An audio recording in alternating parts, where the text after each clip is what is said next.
consent down the proposals of various but I'm obligated to read the statement against the Lord Council. And that was to remind committee members and advisors that this meeting will be live streamed and recorded and will be made available on the Bay of Plenty Regional Council website following the meeting. It will be archived for a period of 3 years. Our purpose for this is to provide greater access to council debates, decision-making and encouraging openness and transparency. I also remind all present that local government decision-making affords no protection to the councillors, the council officers and the public, and in particular people gathered here today, for comments made during meetings that are subsequently challenged in the court of law and determined to be slanderous. Having said that, my meetings are incredibly open and any politicians here or on Zoom are invited to participate. My catch cry always is collective wisdom in decision making. So I'm holding apologies from Her Worship the Mayor Tania Tapsell, who is the Mayor of Rotorua Lakes Council, Her Worship Mayor Faylene Tunui, who is the Mayor of Kawerau District Council, and her Councillor Beres Julian, and Deputy Mayor Leslie Immink from Whakatane District Council. I'll call for any further apologies. Are there any further apologies? Being none, I will move. Seconded the Honourable Ken Shirley. All those in favour, please say aye. Against, carried. Before I get into the public forum, what I'm going to do in terms of order of business, in view of the interest that's been shown by the members of the public here today, and I thank you for your attendance. I know you've travelled some distance to be with us, and we look forward to what Mike, Craig and Kirsten are going to put before us. So why I've changed the order of business is that one of our key presentations is a regular update from the New Zealand Transport Agency, and your time is valuable at the back of the room. So what I'm going to do is, after Mike has finished, invite David Spears from the NZTA, if you're so interested, to do his presentation, which I know covers some key features in your neck of the woods. So if you're happy with that, Mike? Okay. So in terms of the forum today, Mike, you're an old hand at this. You know how it operates. You've been in this game for a long time. You're meant to have about 10 minutes or so, but I'm pretty relaxed with that time slot in light of the subject that you're bringing to us today and the fact that you've brought a substantial group of supporters with you who, as I said, have travelled some distance. So, but just in terms of your audience, you've got the NZTA here today, of course. You've got Inspector Logan Marsh, who's head of police safety issues within the force. You've also got Greg Pert here, who's our spokesperson and advisor on heavy freight, and the Automobile Association, who is right on your hard right there. So you've got some key people receiving your message today. Also on Zoom is Councillor Nees. She has come away from another prior commitment, but she's here in light of the fact that she's a Bay of Plenty Regional Councillor for your constituency out there, as is the Honourable Ken Shirley. So you know the rules. We don't get into a scrap or a debate with you here today. You present your submission and we listen and make points of clarification and any questions. And then at the end of it, I'll invite Michael here on my right, who's our head of transport, to make any appropriate comments as to where to from here. So if you're happy with that process, and I invite your two joint submitters to also be party to this discussion. So welcome, Mike. Good to have you here as always. Thank you, Mr. Chairman, and good morning, councillors, mayors, NZTA officials and staff. We represent Work Road and other affected roads, mainly north of Tauranga, and we've arrived here today and given up our time. And this is not just for a ham sandwich. This is not a trivial matter in our minds. As our representatives, we implore you to make our case to NZTA and government ministers with regard to barriers across intersections. If I asked you as NZTA officials to travel an extra 7 kilometres to go home every time you went out, I'll guarantee that we wouldn't be having this meeting today, because it just wouldn't happen. Now, we've got this really nice presentation, fortunately made by one of our members here. Oh, sorry, this is Kirsten on my right and Craig on my left, who are also on the Work Road group. I think I clicked through this. As you're well aware, this is about barriers across intersections which divide communities. NZTA plans to install barriers across the Work Road, State Highway 2 intersection and other intersections. This has created widespread frustration, fear and anger amongst the community. Proposed wire barrier will force southbound State Highway 2 traffic wishing to access Work Road to travel an extra unnecessary 7 kilometres every time commuters can do this multiple times per day.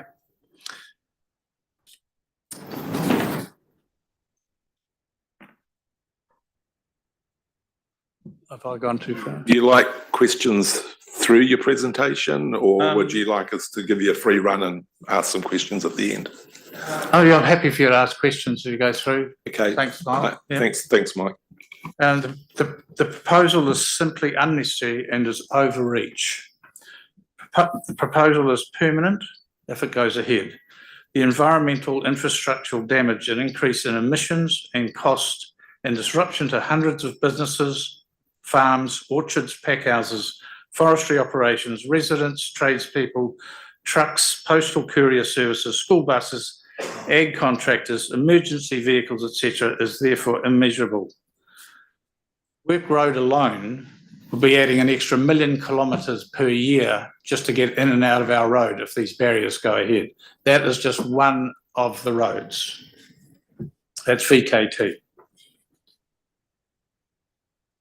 Work Road and other roads of State Highway 2 have suffered multiple emergency service events in recent times. The extra time for emergency vehicles to attend incidents may be life-threatening. I have a good friend who is a practice manager at the medical centre in Katikati, and she said if someone had a heart attack up Work Road and had to travel ambulance had to travel another 7 minutes to get there, that person would more than likely be dead. So that alone is reason not to be putting barriers past intersections. Proposed barriers will also create danger as they will have gaps near bridges, guaranteed to encourage U-turns by those wanting to avoid extra cost and delay. I've actually tried this out myself and it works extremely well. The piece of road below Work Road before the bridge is quite wide. It's very easy. You've got good sight distances. So I imagine a lot of people will probably start doing that. And that itself will be a far greater danger than having a well-controlled intersection. The proposed barriers across intersections will also create increased traffic turning at roundabouts, causing significant delay and disruption to traffic flow.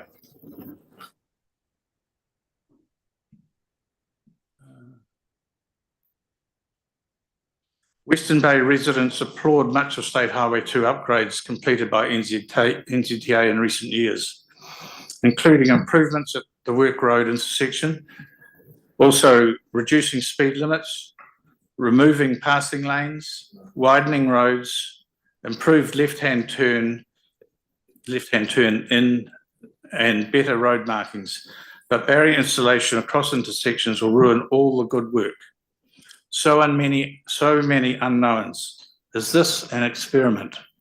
There's no other section of State Highway that I'm aware of that has intersections blocked off like we are going to have or is proposed to have.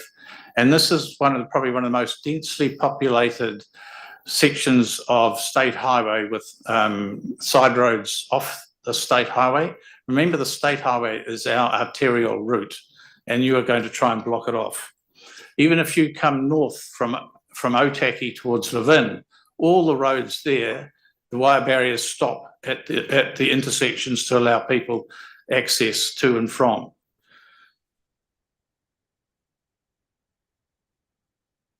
Data referenced by NZTA does not appear to take proper account of recent improvements, therefore it is out of date.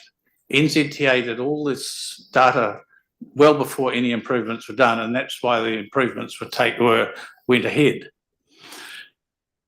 But no data has been collected since the improvements have been started or even proposed. Consultation? Yeah, right. Opposition to barriers voiced throughout consultation ignored as if process was a box tick exercise. And if you go through all the submissions, which I have been, about 90% of them oppose wire barriers. I'll repeat that, 90% oppose wire barriers. So why was this not taken account of when NZTA decided to go ahead? Why didn't they listen to the people? Is this democracy not existent anymore?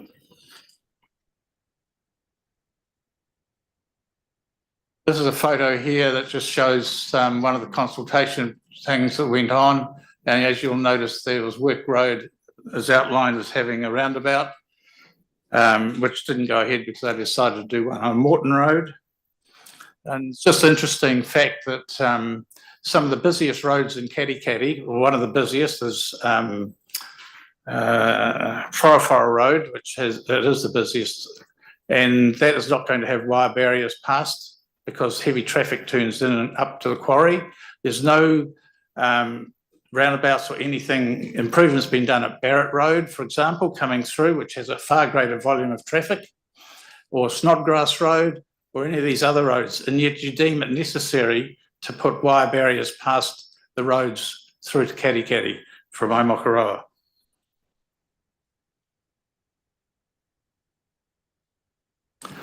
Western Bay residents proposed a 2-year moratorium on the installation of barriers until the effect of other recent upgrades can be fully assessed, incorporating more up-to-date data. So we asked that there's nothing be done until all the improvements are completed, and then a new set of data be taken 2 years after that date.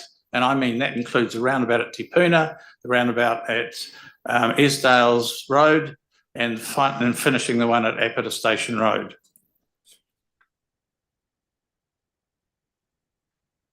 Should barriers proceed, one option for Work Road is to maintain, for some design improvements, the existing State Highway 2 southbound right-hand turn bay.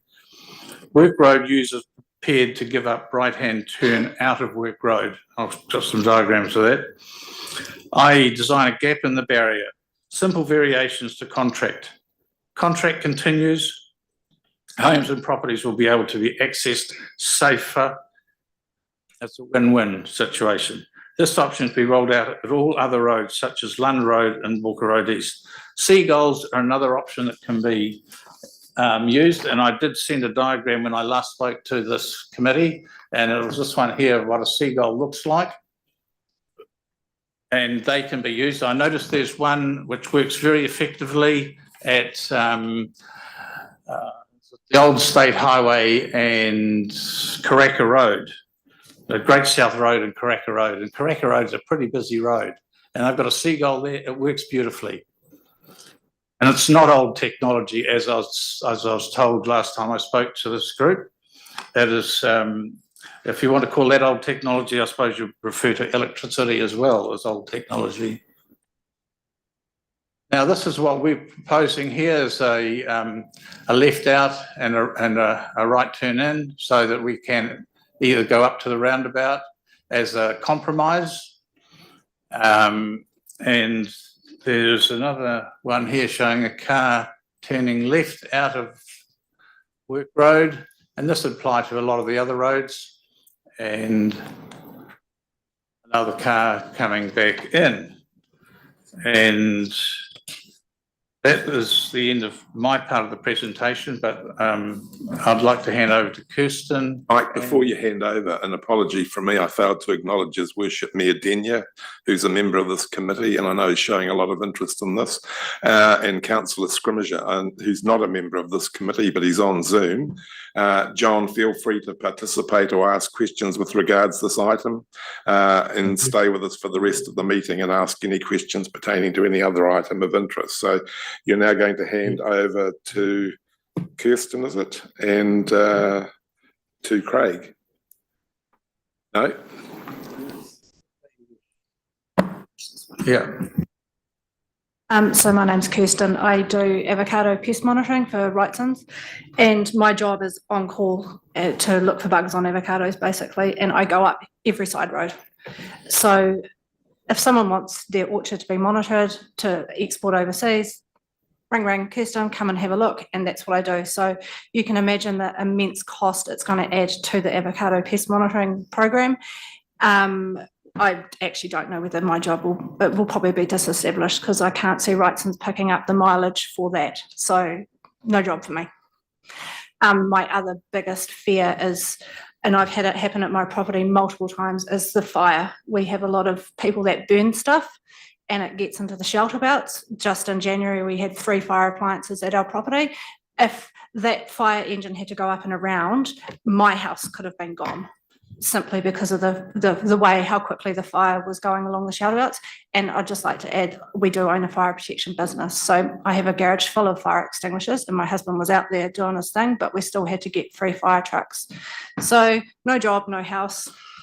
That could be me. Craig?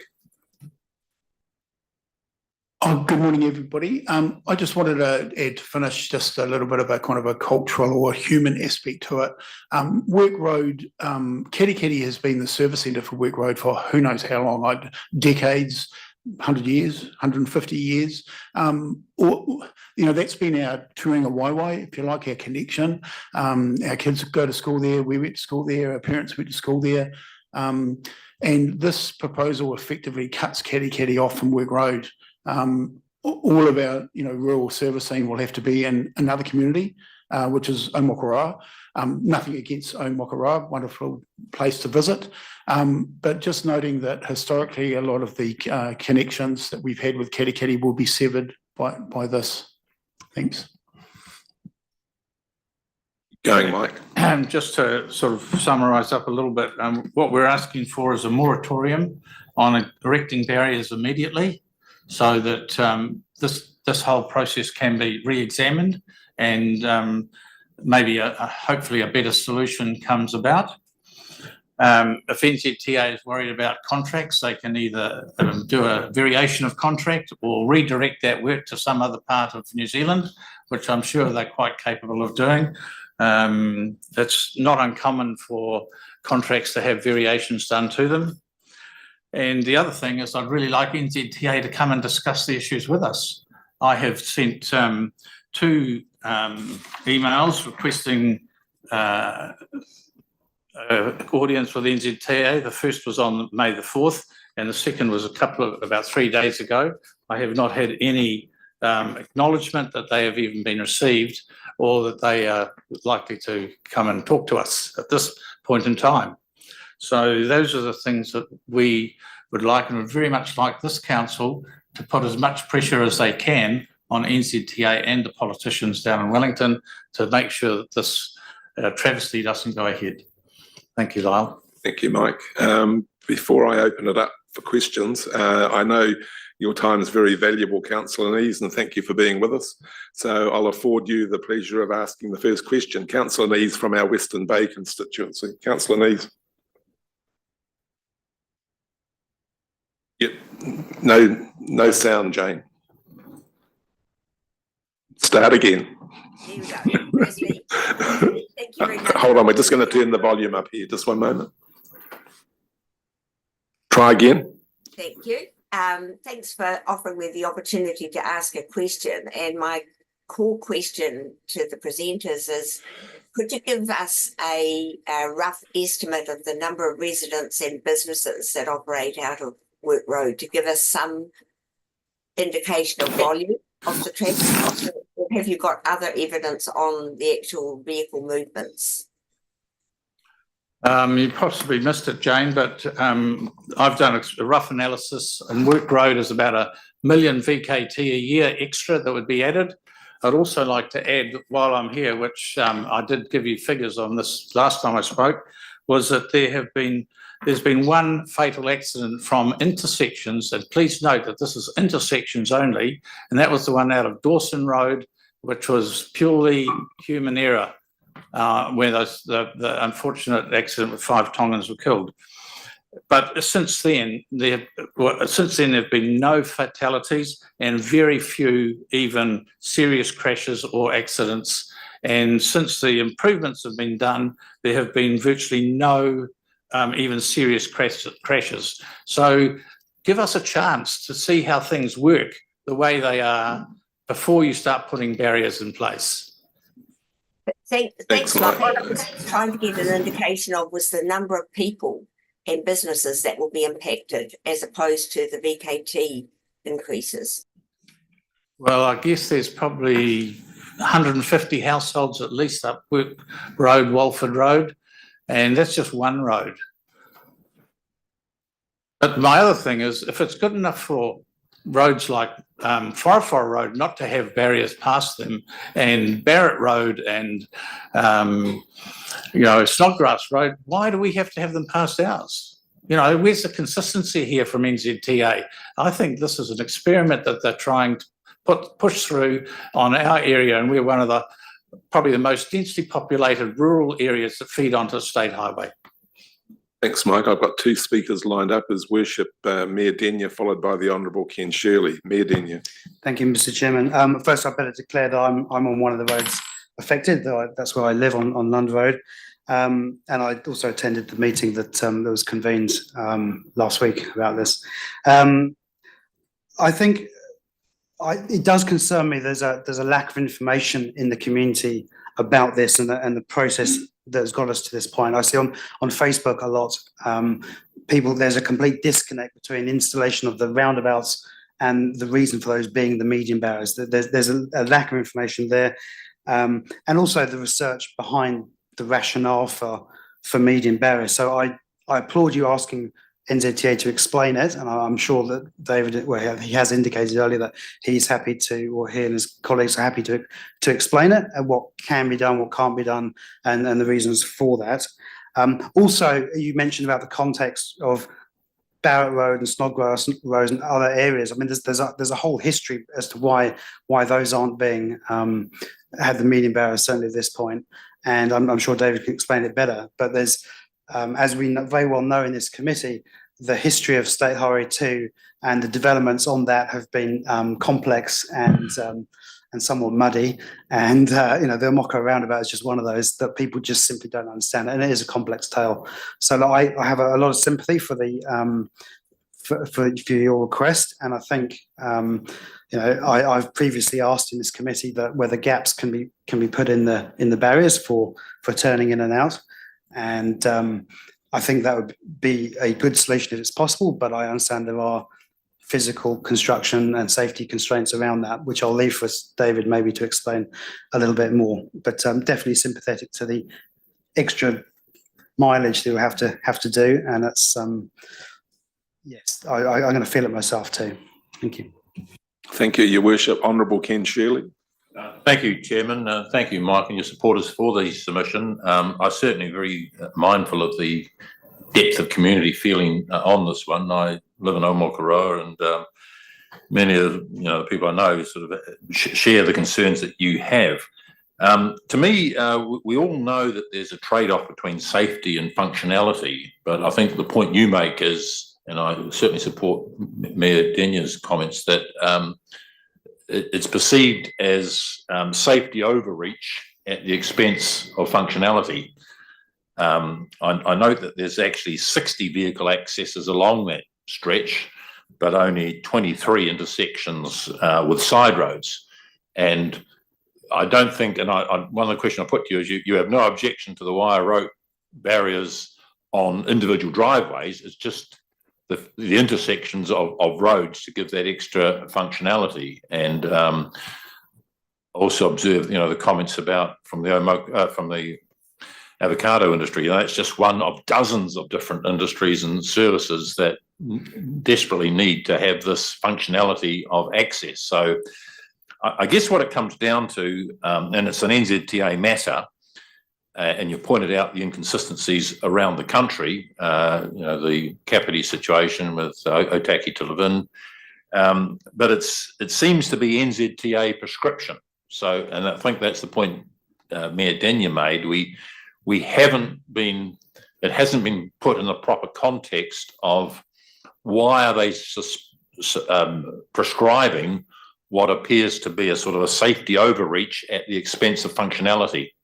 And I think there's more explanation required from NZTA in this matter, because the ultimate safety is you ban all vehicles. There's nothing safer than banning all vehicles, but that's why we need to have that balance of functionality.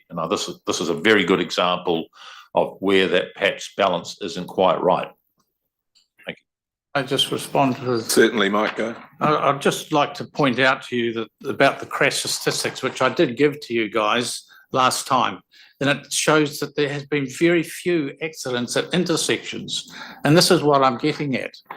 Just to go on and say that all the nice talk, but let's look at the facts. There haven't been these accidents, so why do we have to try and block something that's not being, that's not happening?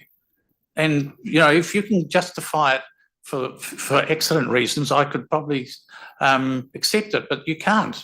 And that's the key question. And you're going to create a whole lot of angst and a whole lot of resentment amongst people for something that doesn't need to be done. So we really want you to go and think about this very seriously. And I can assure you, it probably won't just stop at this meeting. Noted, Mike. Colleagues, any other questions? Stacey, did you want to make a comment from the Automobile Association? I'll probably echo a lot of the comments around the room. We obviously deal with this on a national level, reasonably often, where areas with residents or businesses are impacted through roading and engineering amendments. Obviously, we're always in support of safety improvements where they're required, and I think we've really echoed around the room today that the concern is what safety issues are we trying to solve. The challenges, and David's going to be obviously far more qualified to speak to it, where people do make mistakes, and we obviously are trying to engineer roads so that when people do make mistakes, they are protected.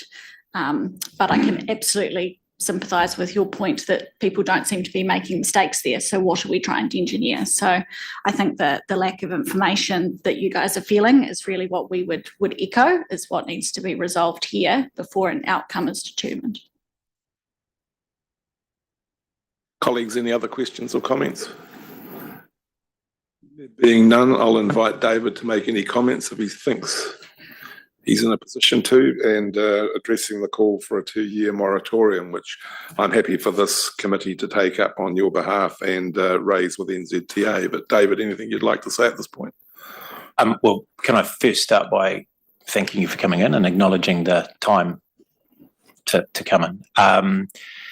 I've read multiple times all of the correspondence that's come in to the Minister, and more latterly myself. The Minister had a conversation with us last night about this, so he's well and truly aware of the concerns, and he's asked for a report back post today, which we will do. I've spoken to Mike this morning. I'm very happy to meet with a small group, and I'm not the expert on this, so I'm very happy to bring along the transport engineers to have a constructive conversation about some of these issues.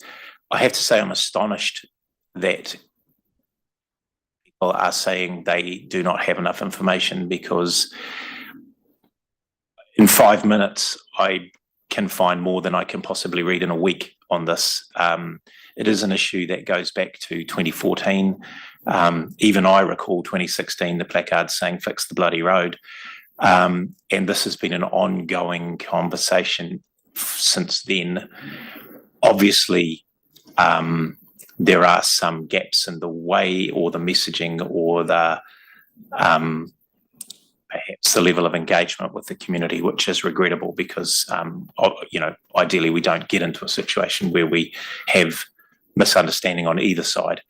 So look, happy to do my best to remedy that, happy to do my best to get those technical people to come and talk to yourself, Mike, and a small group, and as we discussed earlier, to try and do that sooner rather than later. This is not, let me assure you, an experiment. As Stacey said, there are lots and lots of examples of where we've done this work. Almost without exception, we have made changes to what we have implemented because things change in the road environment as we progress from design through to implementation. This is no exception. As you said yourself, Work Road was proposed as a roundabout initially. It's no longer a roundabout. Those changes happen. They happen for good reasons, but I think I will make sure that I bring some people along to talk with you that can explain why those changes have happened. And as I say, we'll be briefing the Minister again after this so that we are assured that he is supportive of this or not, depending on where we land. Thank you. Thanks, David, for being honest and frank. And I'd be less than honest if I didn't say that we have a good working relationship with NZTA, Mike, as you all know, and we're more than happy to work on that level and advocate on your behalf to the best of our ability in the community. Another speaker, Freight Advisor Greg Pert. Greg. Just a question. Operating heavy vehicles, how many heavy vehicles use that road and what purpose do they use it for generally? Can you help me there, Mike? Work Road has got a pack house, a small pack house on it, which probably does repacks. There are, I don't know how many kiwi fruit orchards and avocado orchards which have heavy trucks and trailers sometimes going up and down them, mainly trucks. So, and if you take a truck coming out of Katikati heading to an orchard on Work Road, and they might be doing 6 or 7 trips to one orchard easily, that's another, 14 Ks. Or 7 Ks each time they do a trip. So, that's just one industry. And then but that's not just the industry, it's all the people that live there. This is our community that they're trying to subdivide, make us go somewhere else. It's an immoral sort of way of treating the people. And I know that the State Highway 2 has been an issue for a long, long time. And we've been calling about Fix Our Roads, but we never expected them to go and put barriers past our intersections. That was only a very, very recent thing when they decided to start putting in roundabouts, and then we'll just add some barriers as well. It's not a new thing. It's a very recent thing, the barriers, compared to the Fix Our Roads. They've fixed the roads, and now whoopsie, let's go and put a barrier up as well. David. Just on this. And I mean, I don't want to get into a debate, but I think that's a really important point. I'm going to read you the media release from April 2016 from the Minister of Transport, Simon Bridges, regarding safety improvement on State Highway 2. The safety improvement work will be targeted at high-risk areas on State Highway 2 between Waihi, Te Puna and Katikati. It will include median and side barriers and intersection improvements designed to reduce head-on and intersection crashes which are overrepresented in this area. The first consultation on that happened in late 2016. It's not a new thing, but I think the key thing for me is there's obviously a communication gap that we're not filling. So I want to dispel that it's a new thing, but I do acknowledge obviously we've got some work to do in terms of that communication and consultation. So really keen to bridge that gap with you as soon as we can. David. Mike, did you want to make a comment? Thank you. I look forward to the communication, and I'll acknowledge that this has been talked about, but it was never ever talked about putting barriers across intersections. Okay, colleagues, final opportunity. Any questions or comments?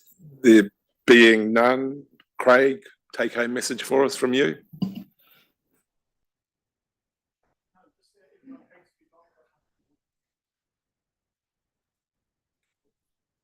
Kirsten, you're on the spot too. Take home message from us. Mike, there's a member of the gallery would like to speak. Yeah, I'm happy to use my privilege there. Come forward. Can you keep it brief? Just introduce yourself first for the benefit of the committee clerk. Thanks. Just sit next to Kirsten. Just take a seat next to Kirsten and use the microphone, please.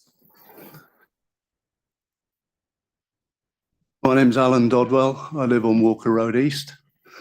The point I just wish to raise is the users, the majority users of this road are the people that live round it and the services and businesses that operate in the area. And it seems that overwhelmingly, they are prepared to run the risk of crossings on what is undeniably a safer road than it was. And most of these people have been driving that road for 10, 30 years. So in the interest of democracy, surely those wishes should be acknowledged. Thank you. That's all I wanted to say. Thanks, Alan. Stay there, just stay there. Mike, final words from you? Yeah, I'd just really like to thank the Regional Council for giving us this time to talk to you. And we really hope that we can get a result that's satisfactory to all parties. Thank you. Can I invite you to stay there? I'm going to take a 2-minute adjournment. And for the benefit of the gallery, as I said, I'm going to invite you to stay back. We've rejigged the agenda so you can hear the NZTA report, which will cover some parts of your area, which I think you'll find quite interesting. So I'm now going to take a 2-minute adjournment. Mike, you and your party, feel free to stay there for the NZT. And just talk amongst yourselves, everyone.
Can you take your seats, please?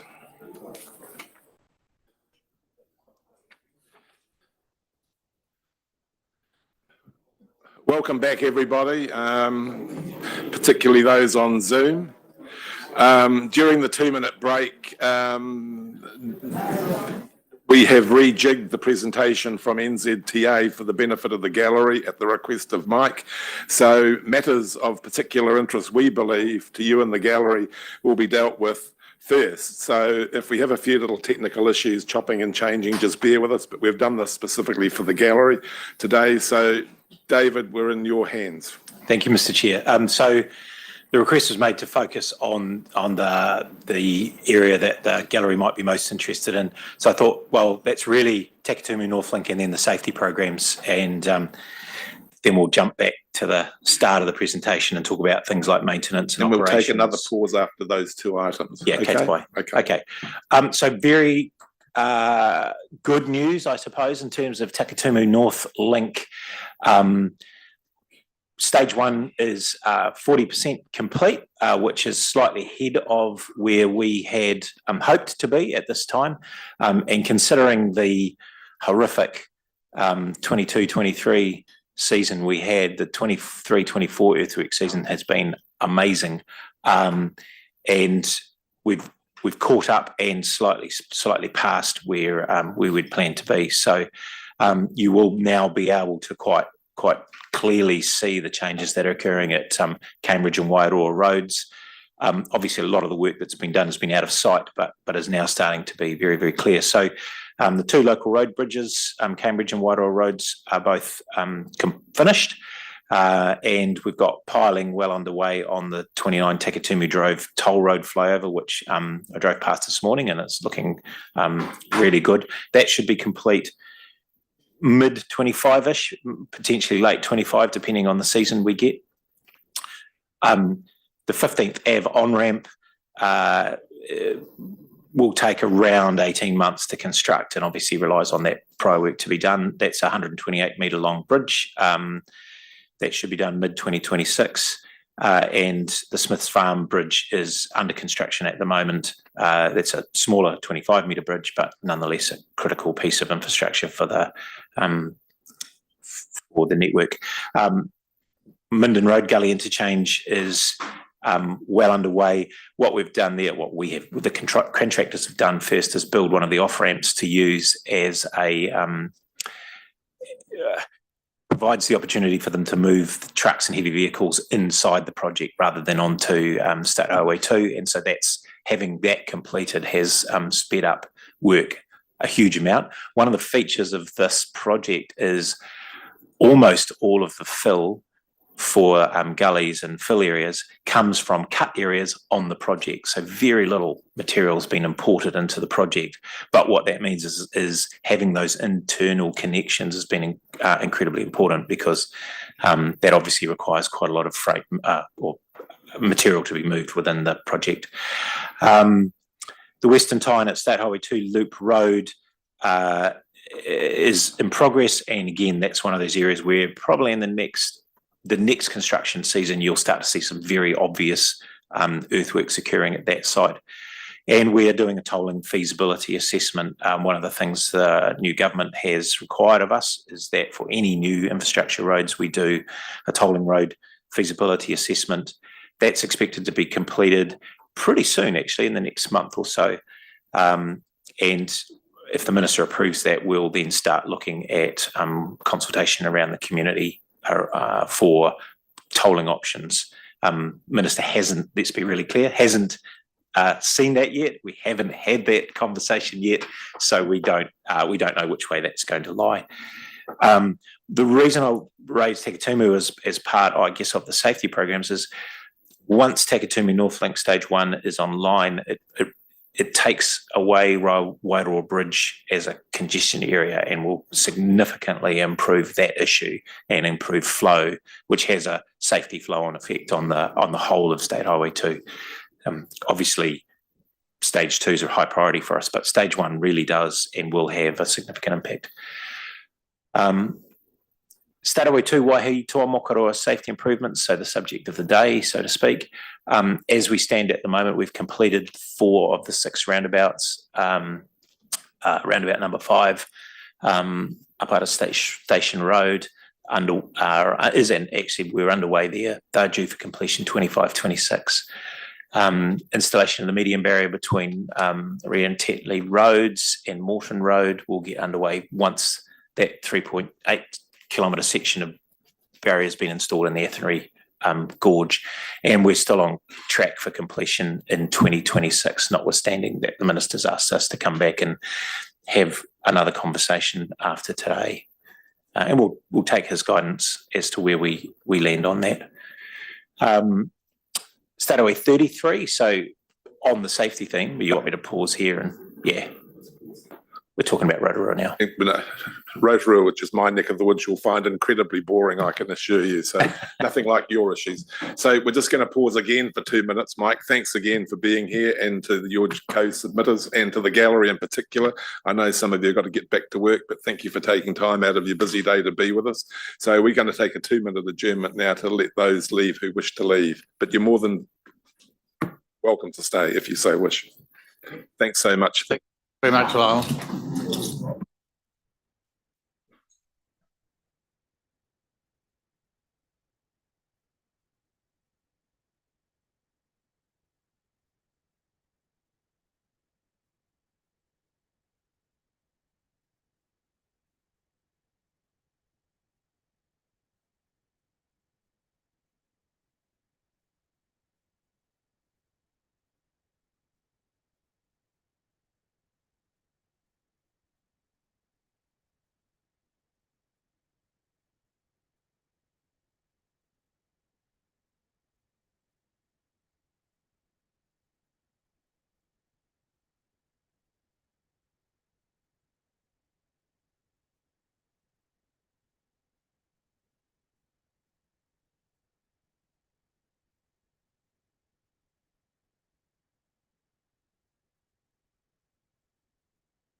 All good to go?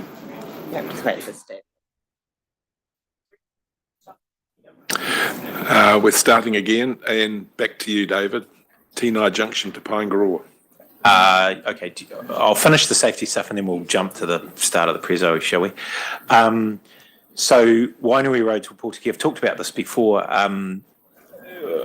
We've put in more than 4.1 kilometres of side barriers along this road because side runoff is actually the issue here, ironically, not centreline crossing. And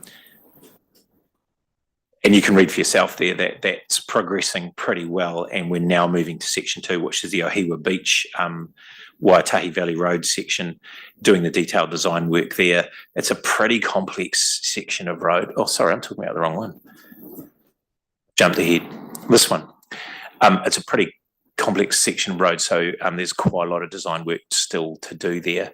And then for section 3, which is Wainui Road and Starawe 2 intersection, we're in negotiations with the property owners there. We need a bit of property. We need to finalise design before we can confirm what that implications of that is for property in that area. Back to your patch, Mr. Chair, if I can get it to go backwards. Story of our life. Going backwards. Starawe 3 Tenai Junction to Paengaroa. The final section is underway at the moment. Possibly be completed before July, but we're definitely on target to complete by July. So on this project, it's 34 kilometres long. We've got 22,000, nearly 23,000 metres of edge line barrier, Again, road runoff is a big issue here, much more so than centreline runoff. We've widened the shoulders again to mitigate against that road runoff issue, and widen the centreline now. I've spoken to you about this before. Wide centrelines about a 25% reduction in head-on crashes, as opposed to the 75 to DSI, sorry, as opposed to the not 75+% that you get with a medium barrier. But there's that trade-off around cost versus and practicality versus impact. It should have a pretty significant impact, and already is starting to have a pretty significant impact into the way that road feels, but also the safety outcome. That's it from a safety point of view. So Amanda, do you want to jump? Just keep going, David. Oh, we'll keep going. Yep. Okay, this will be interesting. Maintenance and operations should be the next thing. Yep. Okay, we've talked about this one before. So we are we're near the end of the 23-24 season for the maintenance and operations program, where I think at the last meeting I said to you we're targeting 250 kilometres of lane kilometres. We're going to get to 220-ish. We're not quite going to make the 250, but 250 was pretty optimistic. That's a really good result for us. We're really, really pleased with that. Quite a few emergency works projects had to be completed, which is why the 250 is probably not going to be achieved. And what we've been experimenting with is doing the major disruption works by doing total closures and doing night works. And so I think as I was driving over today, I noticed the next closure on the Kaimais is tonight. And that's working really, really well, where we've got really good cooperation from freight industry. We've got really good cooperation from sort of the major road users. I'd say the professional road users as opposed to the casual road user. It's very hard to talk to every casual road user, but those are working really well. And what it means is we can get a lot of work done really quickly with actually minimal disruption to the network and to side roads, and much, much safer and cheaper. I'll be honest, it's cheaper as well, which is good for everybody. As we go into the maintenance period for winter, it'll mostly be water table work and completing minor road edge kind of work. Depending on the season, we should kick back off again in late September back into the full program. So, and next season we're anticipating at least 250, but hopefully more in terms of maintenance and operations. We're also in the process at the moment, and again I've mentioned this before, of replacing the NOC contracts that we have with a, what do we call it? The IDM project, which is the Infrastructure Delivery and Maintenance Project. And we're changing the way we contract that work, but we're also changing our expectation around how work is delivered to much more of this road closure, total road closure, night works, maybe close roads we're planning to close sections of State Highway 1, for example, for a week at a time, put in diversion, get everything done, and then reopen it and move on, which is much, much less disruptive and, as I say, much cheaper and more efficient. So you'll see that kick in early next year. Right, we might jump back to the start now if we can, because otherwise we'll get caught up in... Yeah, we'll talk about Trek last.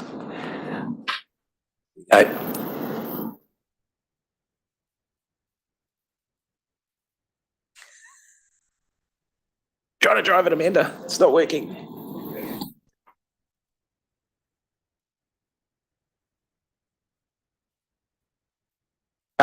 Wow, we're back there. Oh, bugger it. We'll talk about... Oh, can you go back to the start? Great technology, always works. Colleagues, notice the blue water coming out of Lake Rotoiti there, That's the start. The start of the presentation. Is that? It's the Bay of Plenty updates. Here we go. Now we've got it. Here we go. There's a huge lag. That's the problem. Okay. just a couple of key things. Right, state highway investment proposal. We've sort of talked about this in the hearings recently, but geez, that leg is playing hell. I'm just going to talk about whatever slide it stops on.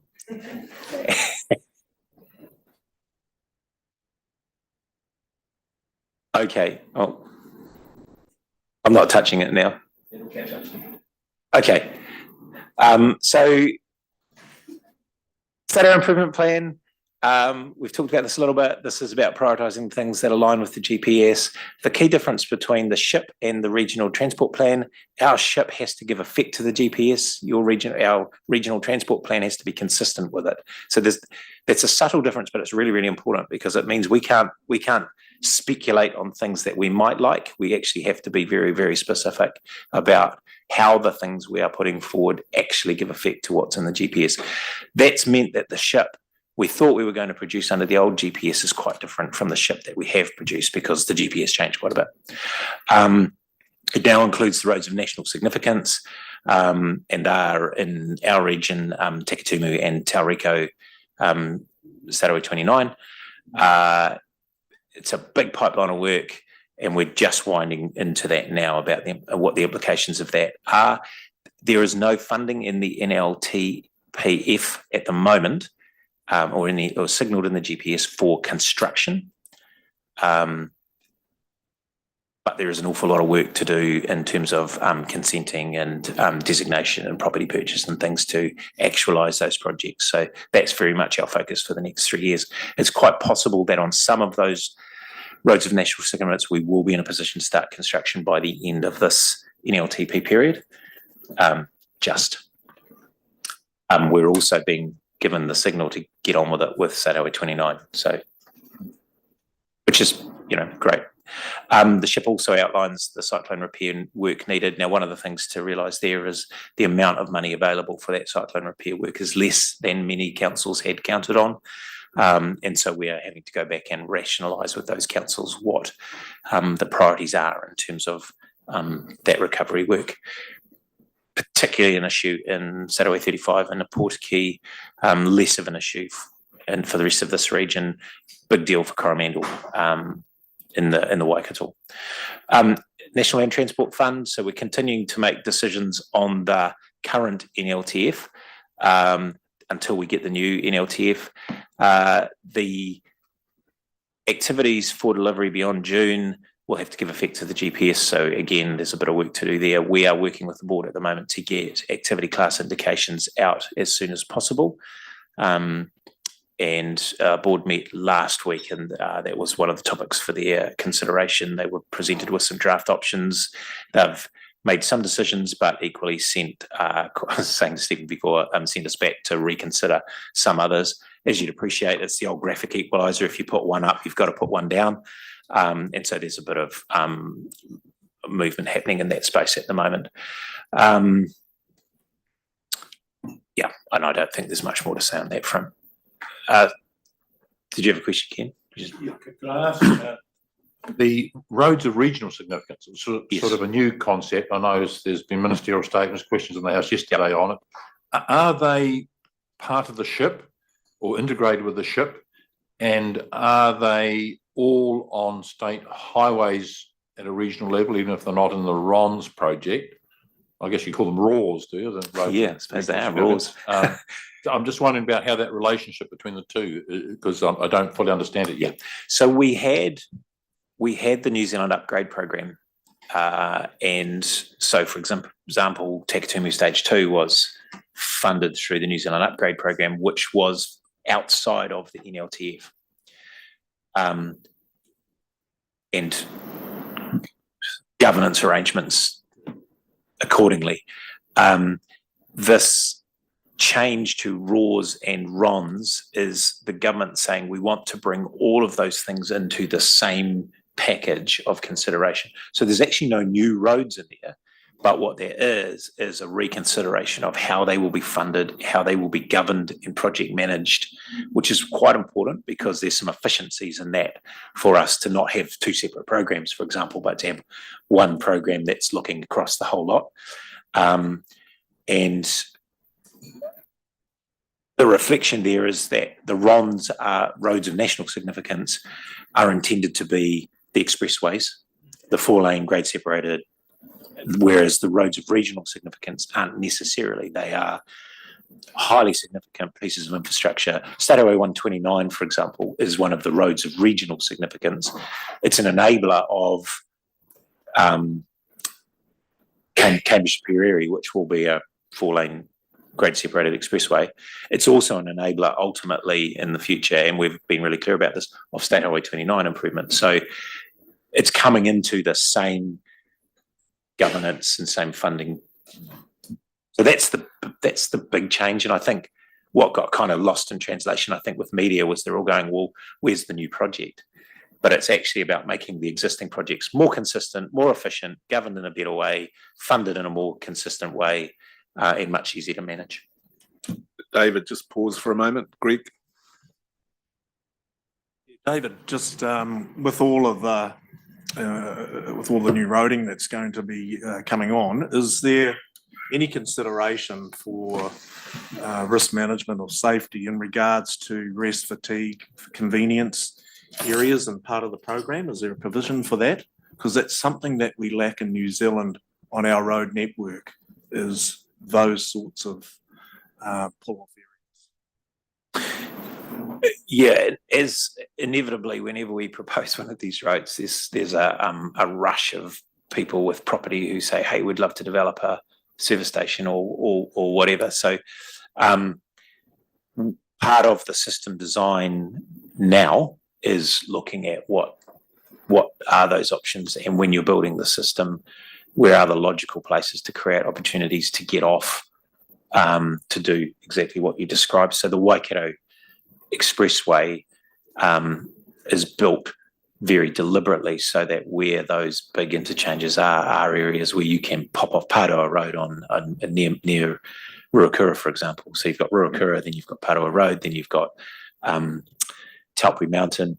Yeah, so that is part of that consideration. Cambridge to Piriri will be one where that is one of the things we're thinking about at the moment, because in theory that will link into the expressway at Cambridge and potentially carry you on for 135 kilometres if you didn't want to stop. But you can get off at Hautapu, you can get off at Ruakura. So yeah, it is an important component of the consideration. Yeah, there's no shortage of people who want to develop a. Back to you, David. Okay. So safety cameras. Just an update. So that program's been slowed. Has been slowed quite a bit. But is continuing. There's still an intent, obviously, to implement the safety camera program just over a slightly longer period. We've just recently committed groundwork for 12 average speed camera sites in Auckland, and you'll recall some time ago, and one in Waikato, and you'll recall some time ago there were some trials, and we turned on various functions, the average speed function, we turned on the cell phone functions. We're now at a place where we will turn those on and start issuing infringement notices, firstly in Northland and then in Auckland.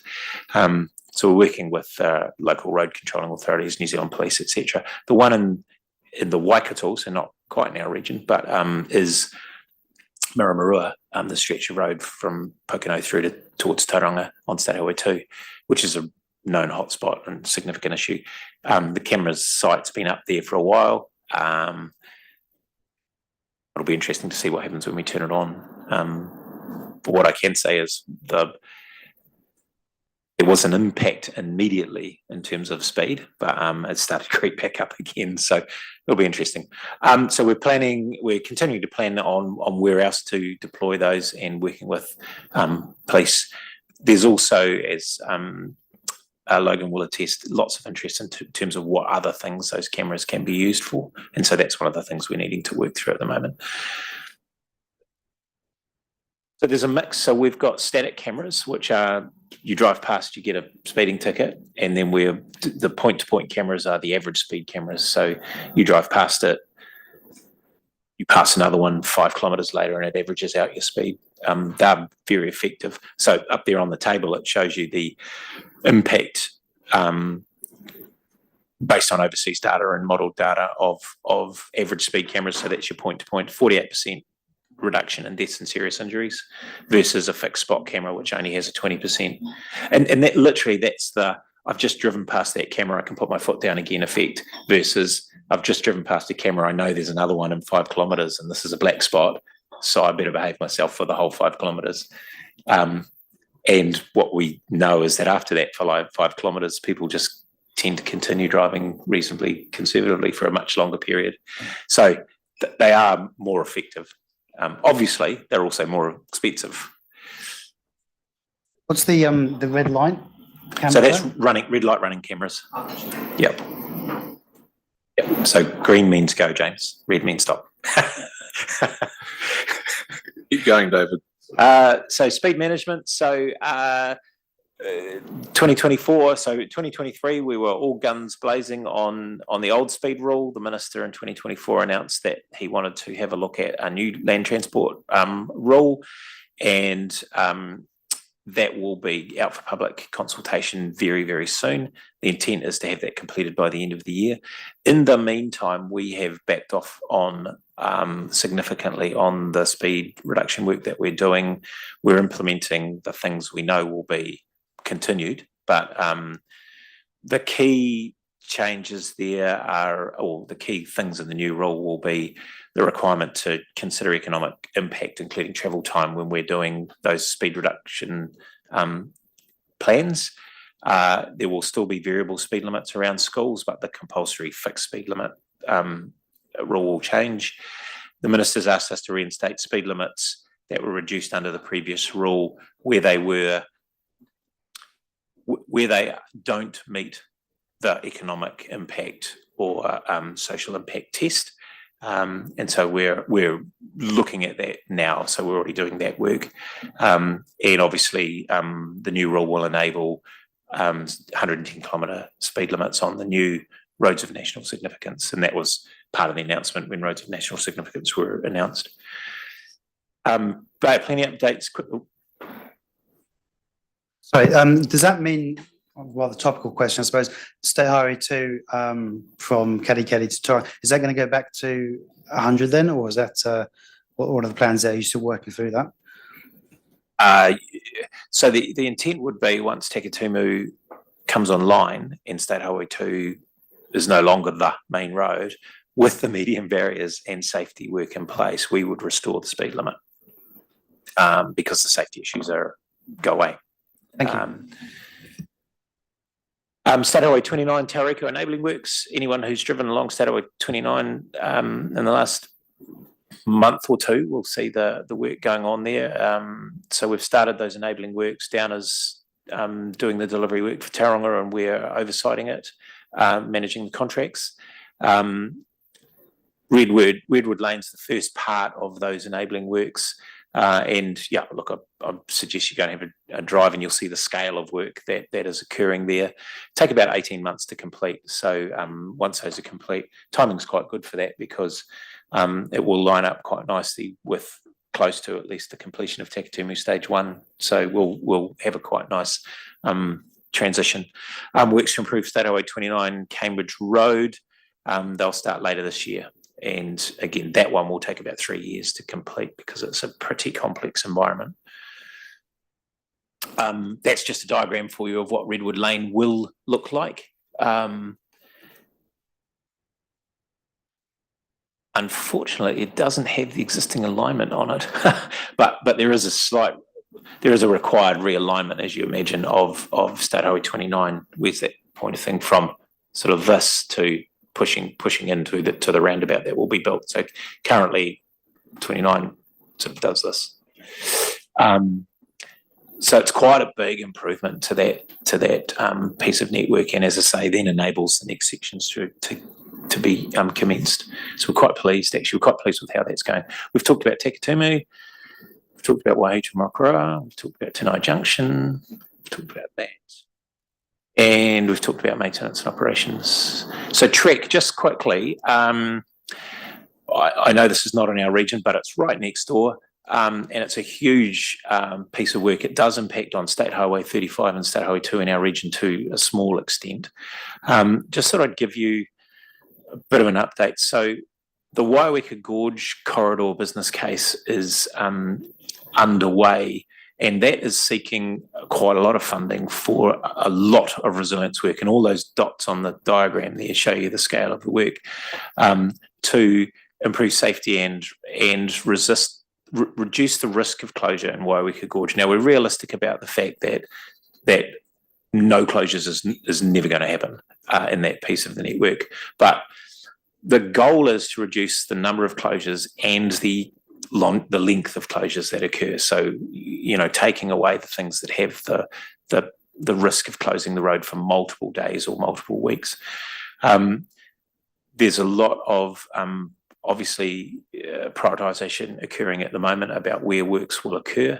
And the vast majority of works are actually in the central region, not in our region, but very focused on river management, giving the heavy vehicle turnaround base. And one of the things that we discovered, particularly in Coromandel, was even if the road's closed, the ability to turn around a heavy vehicle is really important.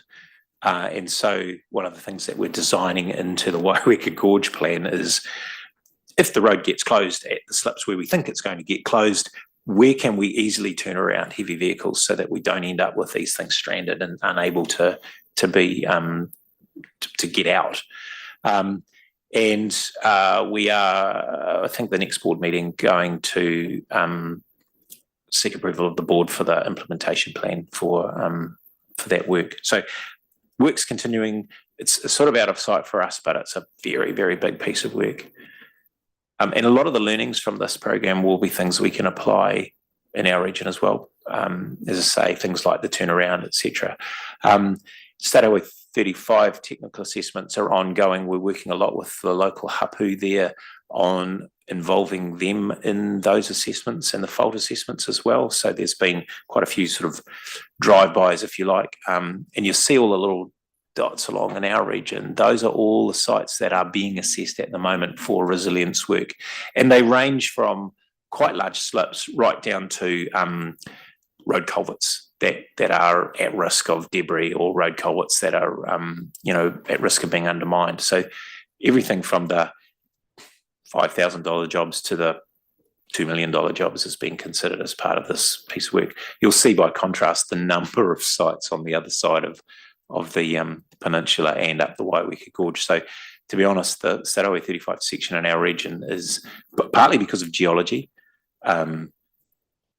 not going to say lucky because that's not right, but relatively in a better position.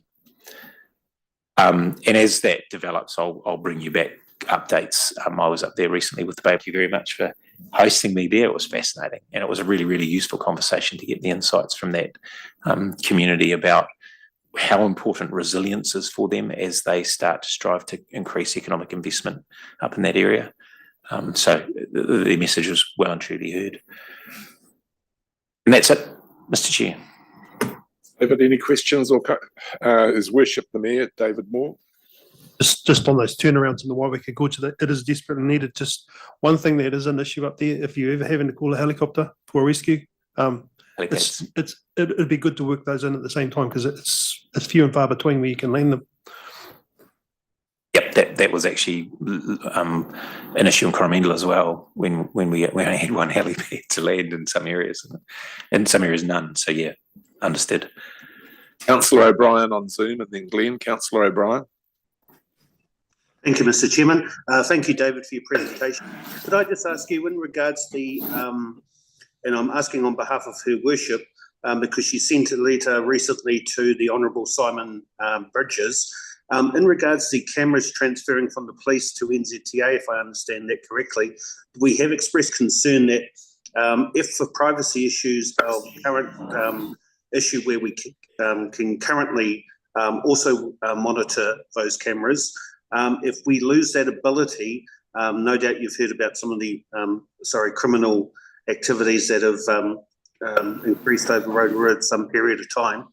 If we lose that ability, it would be financially probably impossible for us to be able to replace that camera activity. So we have sent a letter, but just at your operations level, if you can just bear that in mind, please, it would be much appreciated. Thank you, Mr. Chairman. Yes, thanks for that. What I can tell you is Inspector Marsh has raised that with us as well, and we met recently with your council to discuss that issue.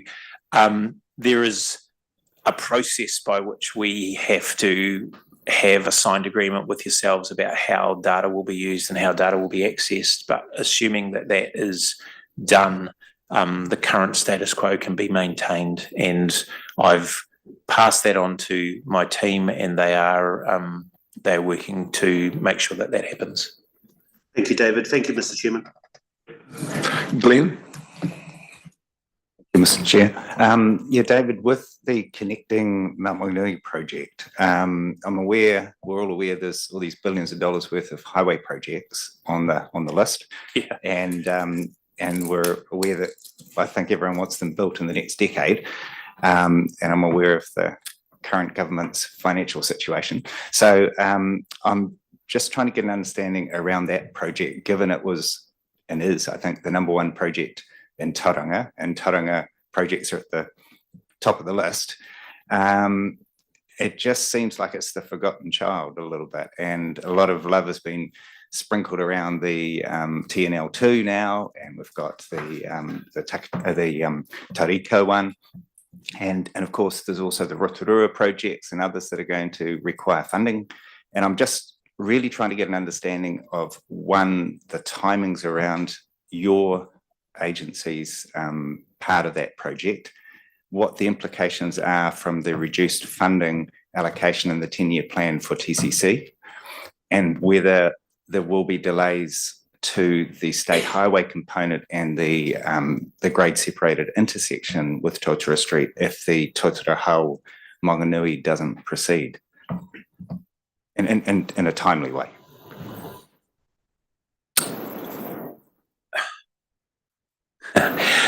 We are having to do some further work on the business case around Connecting Mount Maunganui, and the board have asked us to do that as they sort of grapple with prioritising.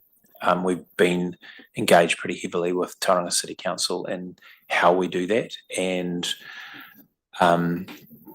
one of the good things is that Tauranga City Council have set up a dedicated team to work on those 5 really big projects so that we can bring some really clear focus and some external expert guidance in not, I won't say governance, but in a advisory capacity from some very old heads in the transport world. So we're also taking guidance from them as we do that work to make sure that and the key thing is to make sure that what we're representing is the interconnected nature of all of these investments and how they rely very heavily on each other, which is your point.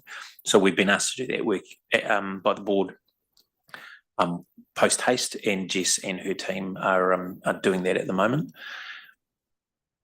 It might be worth me asking Jess to give you a call and because there's a lot of detail in there, and we could spend 40 minutes talking about it, or I could get Jess to give you a call and help with that understanding as well. And maybe we'll put something in the next committee meeting to update the status of all of those projects.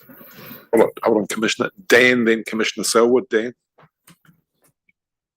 Thank you. Just following on from Glenn's question, because it's obviously something we have a strong interest in. We sort of feel it's just getting bumped. We were promised a business case, then we were given another date for a business case. And can you give us a date for the business case? Because at the end of the day, we keep hearing about project delivery, but we're not seeing anything. Unfortunately, I can't. It's a bit iterative at the moment as we go back and forth with the board around the justification for the investment. As you'd appreciate, the scale of investment required is enormous, and they're asking us some pretty hard questions that we are needing to work on. But I think it's probably better if I get Jess to pull something together and circulate it before the next meeting, I think. Dan's asking for an answer before the next meeting. Yeah. If I'm reading the language right. Thank you, Commissioner Chair. Selwood. Thank you, Chair, and thanks for the question, Glenn, because I want to stress that this project is of critical importance to TCC for all of the reasons we've canvassed over many meetings, and too many years, frankly. Don't take the fact that the council had to change its budgeting in the 10-year plan as any signal that there's any lack of priority. We expect that there will be shifts in the three waters, which will free up balance sheet capacity for TCC to be able to bring back into its long-term plan in the future many of the projects, and particularly the growth investments that we had to defer because of the three waters coming back in to our LTP. We made a decision for a preferred option for a combined Western Bay, Tauranga City, Three Waters council controlled organisation, and we obviously work with our neighbour to progress that. We're also very interested in collaboration across the wider region and Three Waters as well, but we want to make progress. And so our intention and our hope is certainly from the Commission that the new council will pick up the Three Waters question with some urgency.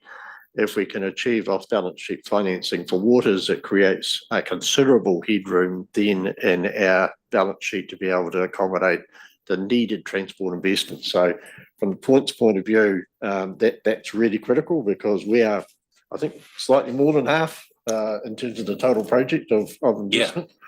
So the TCC side of that equation is critical, and we intend to largely fund that through off-balance sheet financing of water, if you can follow the logic. Which is why the complexity of the business case process. Glenn, a supplementary, Glenn. I know you're going to come back to us, but because it's a highly topical issue at the moment in certain quarters around Tauranga, that I guess what I'm trying to get at is what do we know now that's different to what we knew before? So getting back to Dan's point, like there's been no stakeholder meetings, there's been no public communication, it's just all been closed down. The question from the public, I think, is what's changed? This has always been the agreed component of the transport plan for Tauranga. The rest of it, people have different views on, but one thing everyone I think has agreed on is that that's the number one project along with public transport. They were the two top ranking things, and they go together. And yet we're getting a very, very different, even what you're describing today sounds, it doesn't signal the positivity that's going with building a 3-point-something billion highway in Tauriko. And yet when you look at the number of people impacted and you look at the data that's been reported around that, it's quite clear more people will be benefited. I'm not saying they'll be benefited by more, but there will be more people per day benefited by the Hewlett's Totara project and, of course, the port. Well, by both. Look, and what's changed, as you know, projects go through stages from design, here's a good idea, to design, to consultation, to detailed design, to costing, to then seeking costing approval through a final detailed business case. We're at that stage. So is this a good idea? Yep. Are the benefits out there to the wider public clear? Yes. Is the design the right design? Maybe. There's some design elements that are up for question and debate, and it's no secret that some of the stakeholders are very unhappy with the design and have some other aspirations around what design should look like. We need to deal with those. We also need to deal with, is it affordable? And do the dominoes line up so that affordable is now versus affordable is sometime in the future? That we're at that point now, and so do we need more information to do that work? That's the question that we're dealing with the board at the moment. It seems to progress a long way without the public having any insight at all into any of it, other than that there's a project there. We haven't seen anything about this project apart from that there were some some described options which were whittled down and they haven't been disclosed. We don't know anything about it. So I just encourage the agencies to actually talk to the people who will be impacted, because at the end of the day, there will be political decisions made at a national level, but also at a local level around that project. And that seems absolutely critical for people to understand what, what's being talked about. I haven't got a clue. Yeah, look, and again, it's an incredibly complicated site. And there's a point where going out and saying, hey, we've got 5 ideas, what do you think, is pointless, because actually there aren't 5 ideas that will work at this site. There's maybe 2. Narrowing that down is the process that we've been through, and part of narrowing that down is really detailed conversation with the stakeholders that will be really immediately affected. And then you go to the wider community, absolutely. But there's no point going out and saying, hey, we've got this idea, what does the community think about this idea?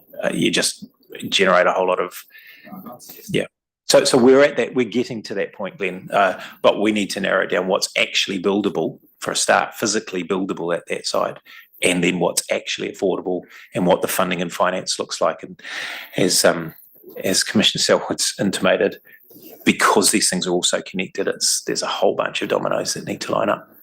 But I hear your point, 100%. Is that the end of your presentation? Yeah. Oh, yeah. Okay. Any further questions? That wasn't even in the presentation, was it?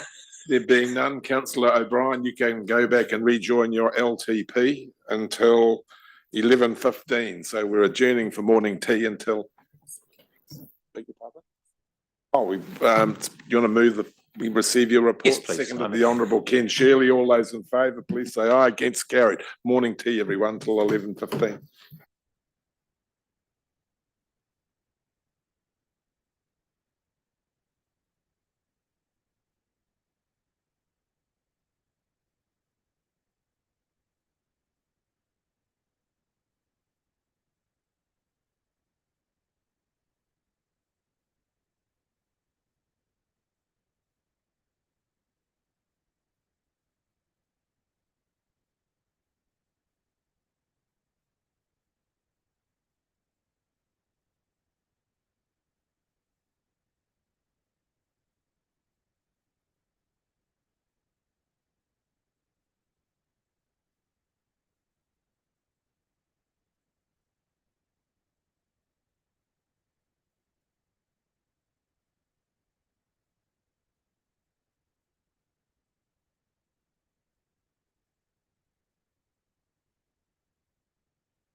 Welcome back, everybody. We do chop and change through the agenda with my meetings, as you know, so now we're dealing with conflicts of interest. Did anyone have any conflicts of interest they felt they should have flagged? Apart from you, Andrew, and your father at the start, but we won't mention that. Okay, any other conflicts of interest, anybody? There being none, moving on, minutes for confirmation, they have been circulated under separate cover. They were our minutes of the 7th of May, and there was a little bit of tweaking went on there, which I know Nikki will cover with us. But I'm happy to move those as a reasonably true and accurate record of that meeting. Commissioner Selwood, you happy to second? Seconded Commissioner Selwood. All those in favour, please say aye. And we are now going over to changes to regional speed management, page 18 in your agendas. Welcome, Dale. Floor's yours.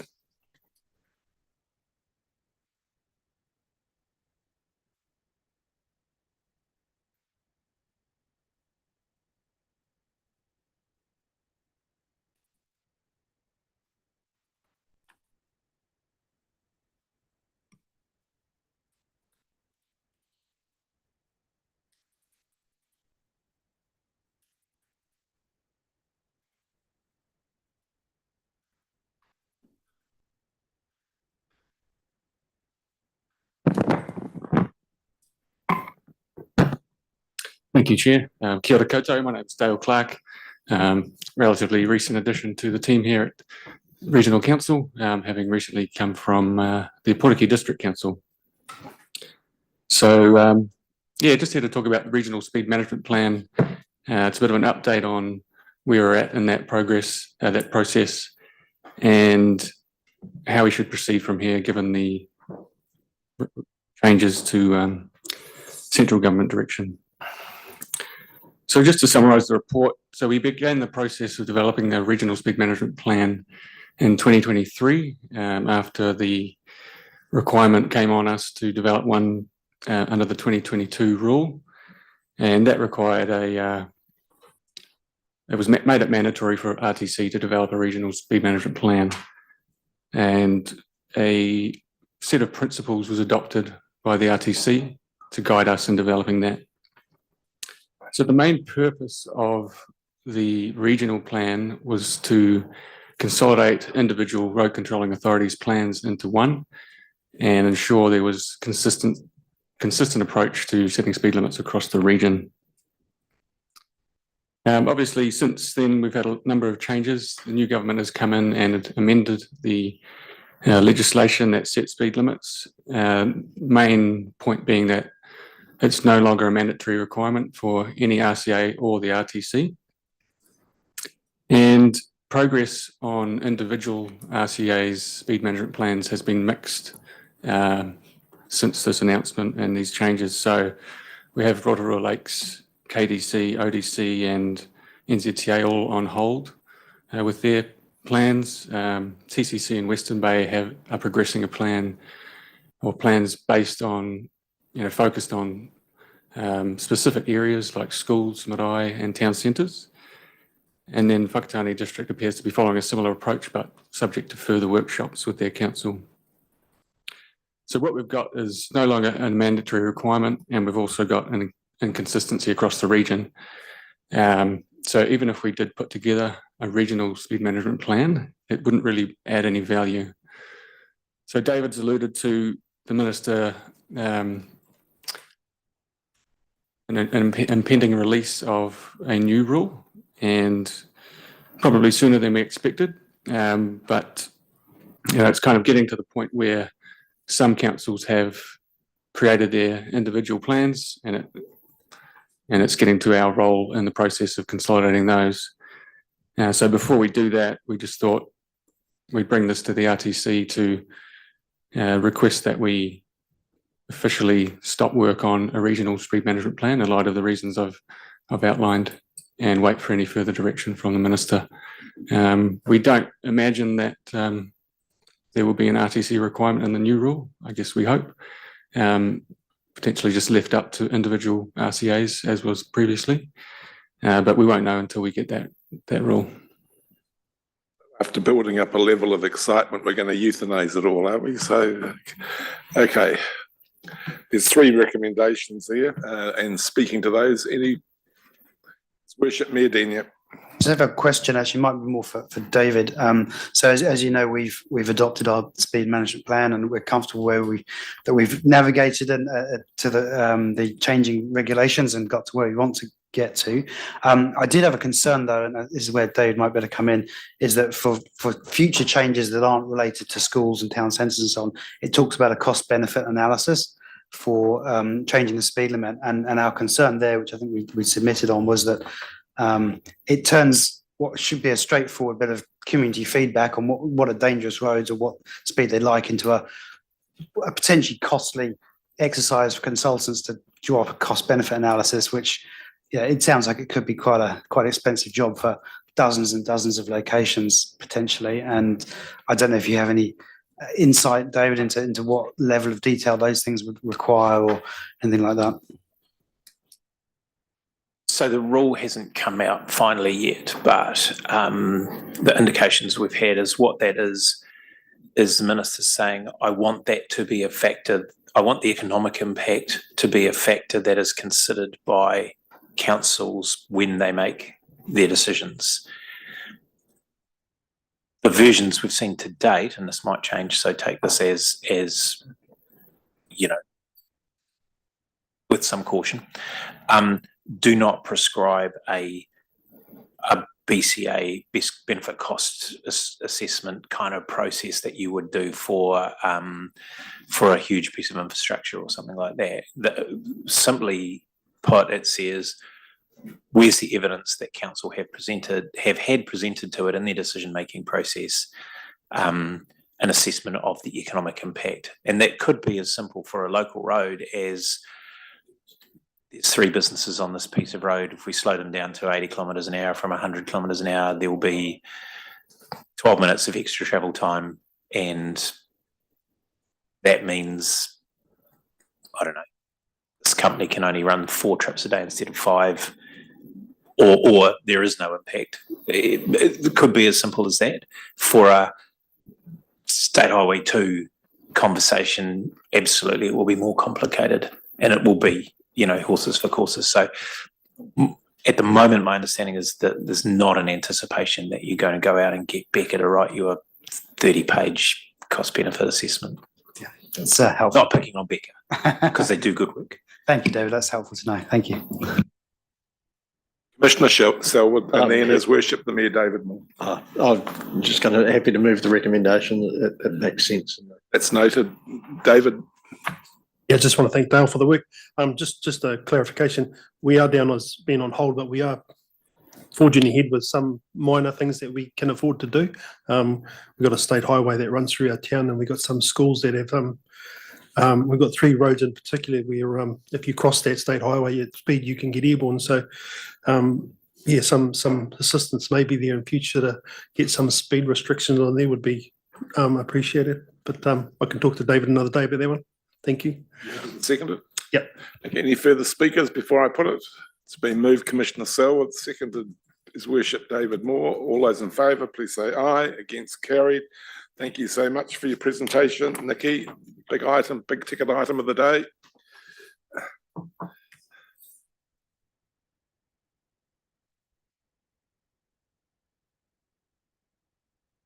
Page 22, everybody.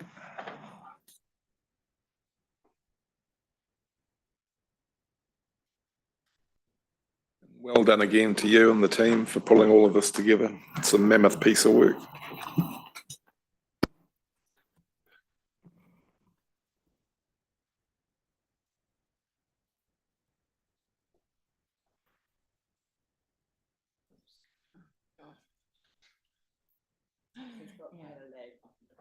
It's the delay, isn't it? It's been playing up today, so.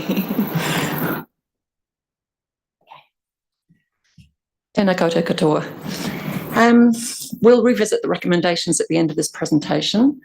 So just in short, what we're hoping to achieve through this meeting or through this session is to endorse the changes that have been made to the RLTP since the deliberations meeting. And you have all the track changes as attachment 1.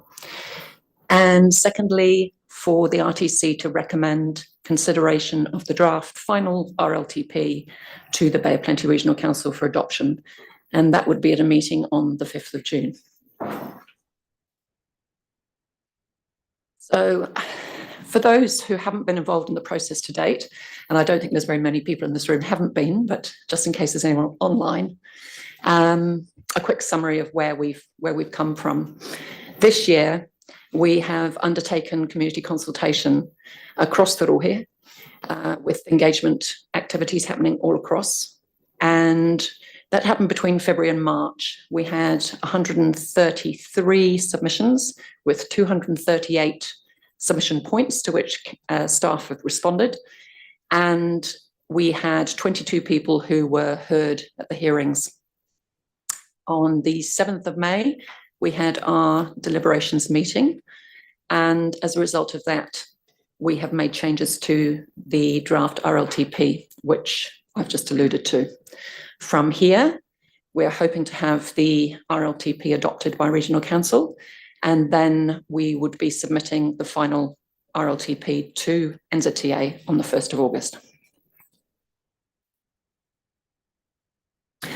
So firstly, I'd just like to cover off on the changes that were requested by RTC at the last meeting, the deliberations meeting.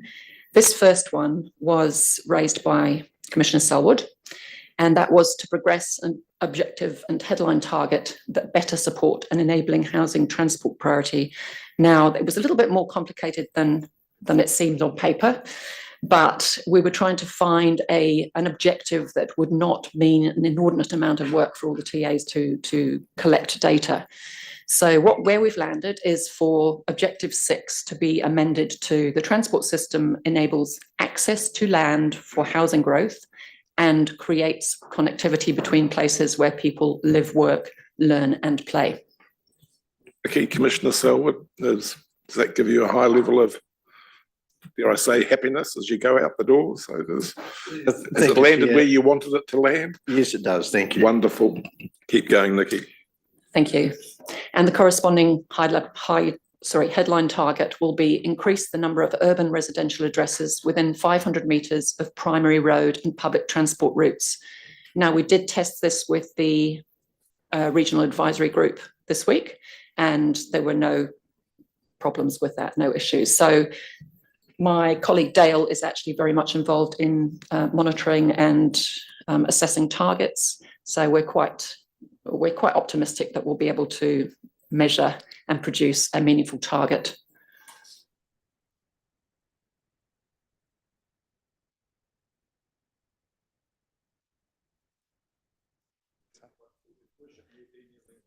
Thank you. Worship Medenya. Thank you, Mr. Chairman. I did have a query perhaps about the target, because that's the wording of that's changed slightly. It was within 500 metres of urban areas or something like that. And I'm just wondering, do you consider there's maybe a perverse incentive almost that if you're talking about within public transport routes that you can get around that by not providing public transport route, and then that doesn't that gets you out of achieving that goal? Time to fix it. That's not something that we thought about, and I can't really provide too much comment. What we tried to do was just make sure it was measurable, and the target is to increase it. So there's not a fixed, end date target amount. It's just improve it. Go on. I think we've got a point of clarification coming here. Yeah, just Michael. just to that point, I think we have to sort of step back and have a look at what this target does within the system of prioritising urban and development and residential areas and whatnot. So I think what we've got here is a target when we invest in transport infrastructure and transport services, that it enables a higher rating. It's more of an enabler as a target. That's the effect it actually has than it is a constraint. So I think the idea of gaming is probably much less of a risk, particularly with this target, because of the way that the RLTP works necessarily. If it was in a district plan, if it was something in war where there was at a gateway point of a specific development or a specific project, then you would probably run into a bit more trouble. But what this does is it enables us to consider this and give us a measure to consider the outcome of this objective. So I don't think the risk of gaming is very high with regard to that target. So Just going back to his worship, Mayor Denia, then Glenn, his worship. Yeah, it's partly gaming, but also just the view with which you take the growth. So if you talk about, say, Katikati, and I've long advocated for better public transport from Katikati to Tauranga, and if you, it would be easy to say, oh, you know, we don't have to worry about growing in Katikati because doesn't have the necessary public transport. You sort of putting the cart before the horse a little bit, and whether make sure that is not the intention or the likely outcome of this. Glenn? Yeah, I'd strongly support Mayor Denia's comment. I suspect it's not the intention, but I am very concerned it'll be the outcome. And I think it's not a matter of sort of what, what could happen. It's more likely that it will create a status quo type approach to this, because I don't sort of see it adds anything really, because Tauranga has, there's a formula based on slope that I believe is still valid at Tauranga City Council, where the distance from a bus stop depends on the topography of the land. But certainly one of the baseline figures in a current TCC document is within 400 metres of a bus, being a house within 400 metres of a bus stop. Another one said 500. So either way, it's not really adding much for Tauranga. I don't know the situation in Rotorua and other centres, but more importantly, I kind of don't understand from the roading point of view what the goal is, because if it's actually just a distance to an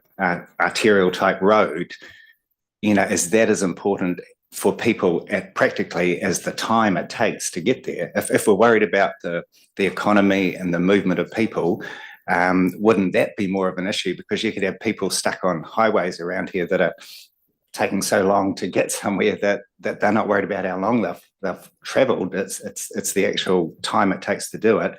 There's also, for me, it hasn't addressed the question that I raised around this twice before, which is, I don't understand why the terminology is used as primary road, because I've sort of researched it again, and I mean, maybe I'm just not up with the play, but all the documents I could find, they talk about national highway, regional highway, arterial road, primary collectors. Primary arterials is what TCC uses, which I presume is a variation on primary collector from the one road system. And then, of course, you've got the secondary arterial, which includes Cameron Road.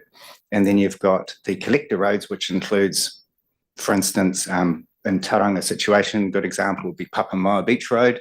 So we're talking roads that most people would kind of go, if I'm within 500 metres of there, they don't probably see much difference compared to if they were within 500 metres of a congested primary road.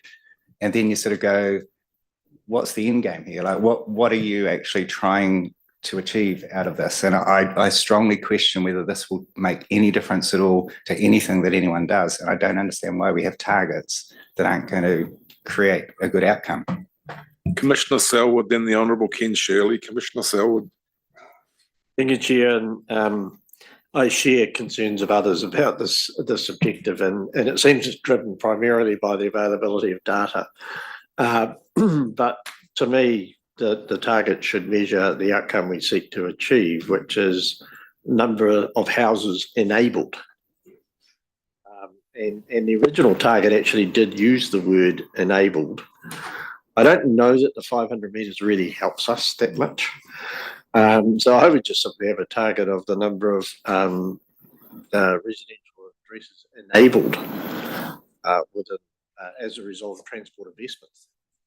That's actually what we're seeking to do, isn't it? Is make transport either service investment or investment in capital in roads to enable housing. That's what the objective is, and the measure should be the same. 500 metres that are enabled within Increase the number primary of residentials enabled. Yeah. Within, and the primary road discussion is kind of another. Honourable Ken Shirley. I have a similar concern, and actually when you read it hard, that revised second target on the screen there is a nonsense. because what it says is increase the number of urban residential addresses within 500 metres of primary road and public transport routes. You could build one house and you would have increased it, and yet you could have 1,000 houses built that weren't within it, and you met the target.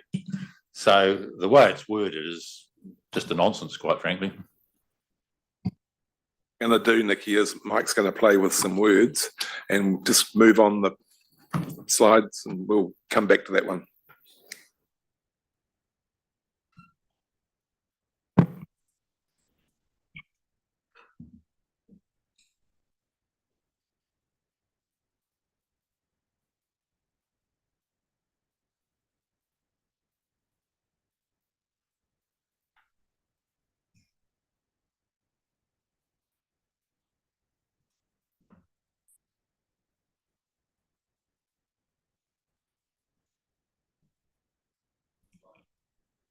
Joe's ground or hold again, folks.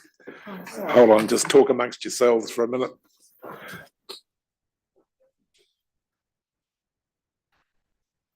Thank you, Amanda.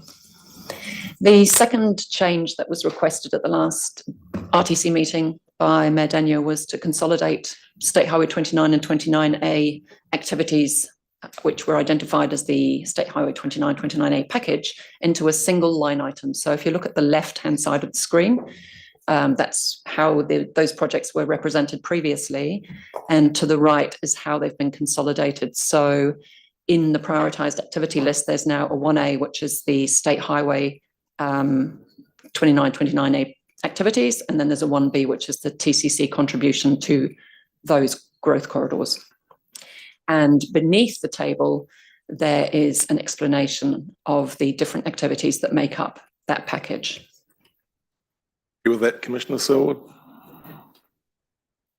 The draft that didn't come out didn't specifically reference stage 4, but the change now does. That's really critical that we're talking stage 4, which is the entire package of 29-20A package of works. And we're also going to note at the bottom, I understand, the smart growth resolution, which said that smart growth supported TCC's preference and need for State Highway 29 to be completed within the decade.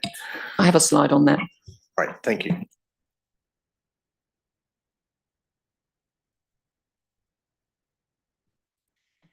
The third series of changes relate mostly to wording, a little bit of infographics.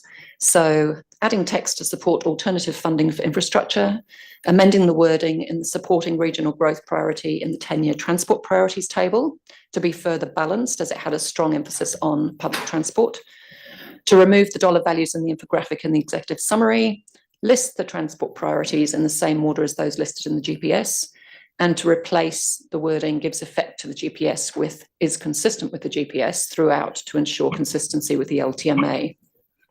I'm happy. Keep going, Nikki.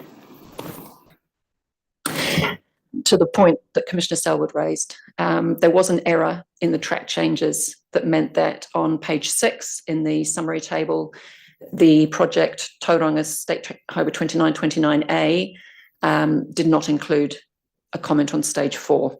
So we proposed to just add that back in because it was there previously, but to have a footnote that references the endorsement by Smart Growth of bringing stage 4 forward. Excuse me. At the same time, I'd like to raise another point that was brought forward by Mayor Daniel this morning, which is why I don't have a slide on it, which is that some of the text in the new section we're proposing on rural, I suppose, smaller urban settlements and the issues that they face from a transport perspective. We had a sentence about Te Puke that talked about Community Connect, which is actually factually incorrect. So we will be removing that sentence.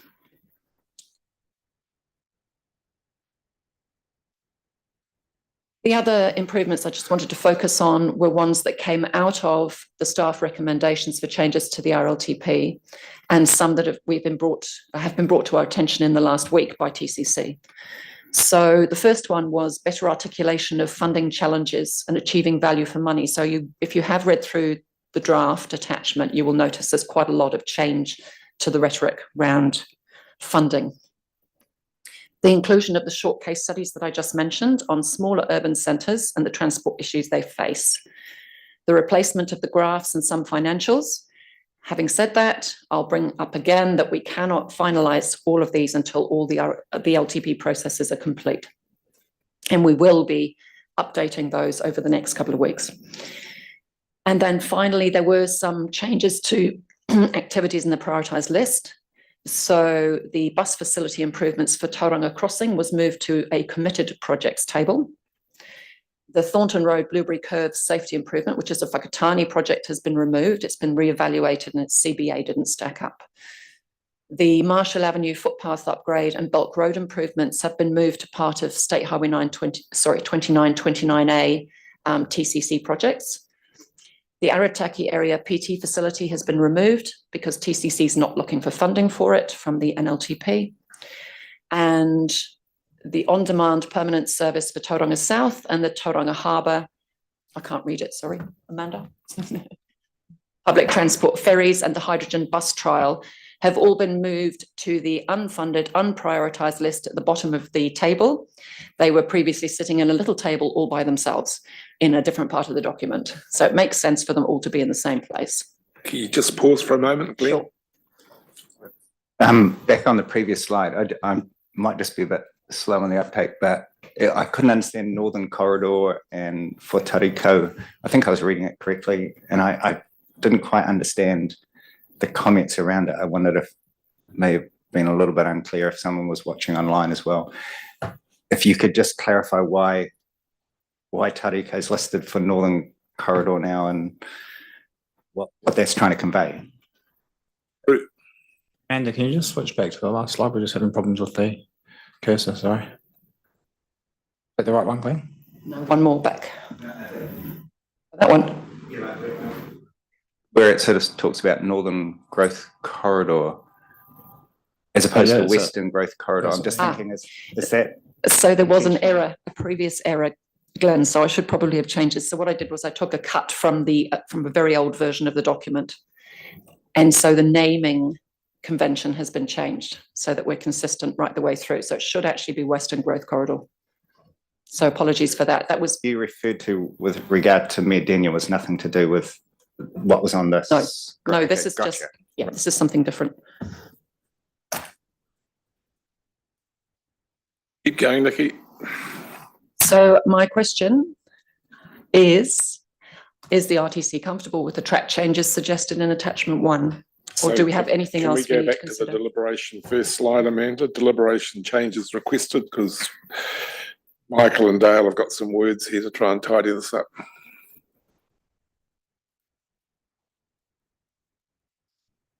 There you go. Michael, Dale.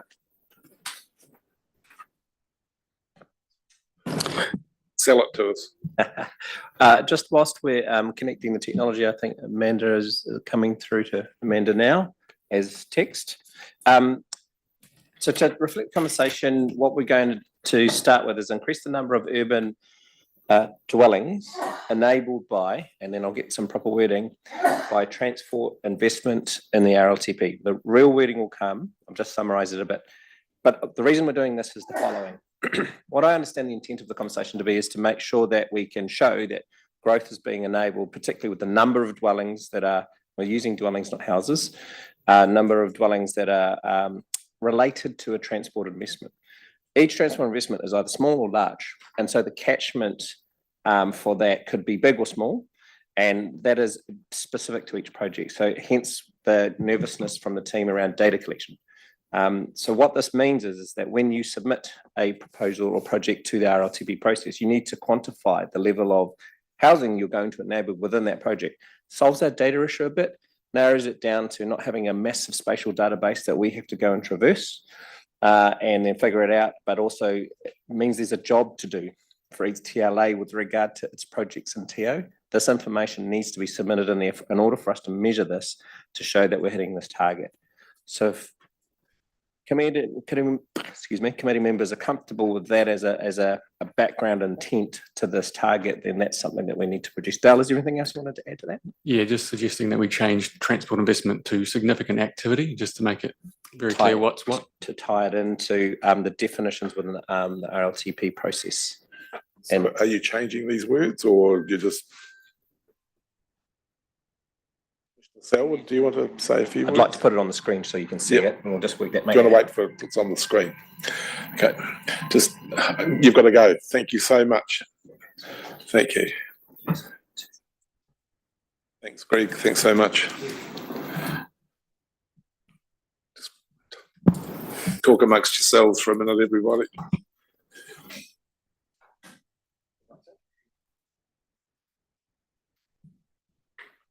Glenn.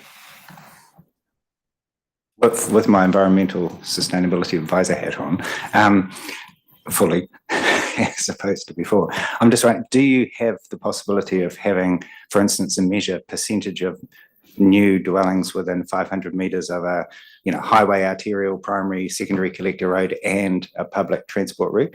Can you actually ascertain that? Because surely that would be the ideal outcome, that I would think the committee would be pleased to see those houses in those locations, as opposed to a long way from any alternative options. Dale? Yeah, the issues with the dwelling data is that it doesn't exist in a spatial format. And so that's why we looked at addresses instead.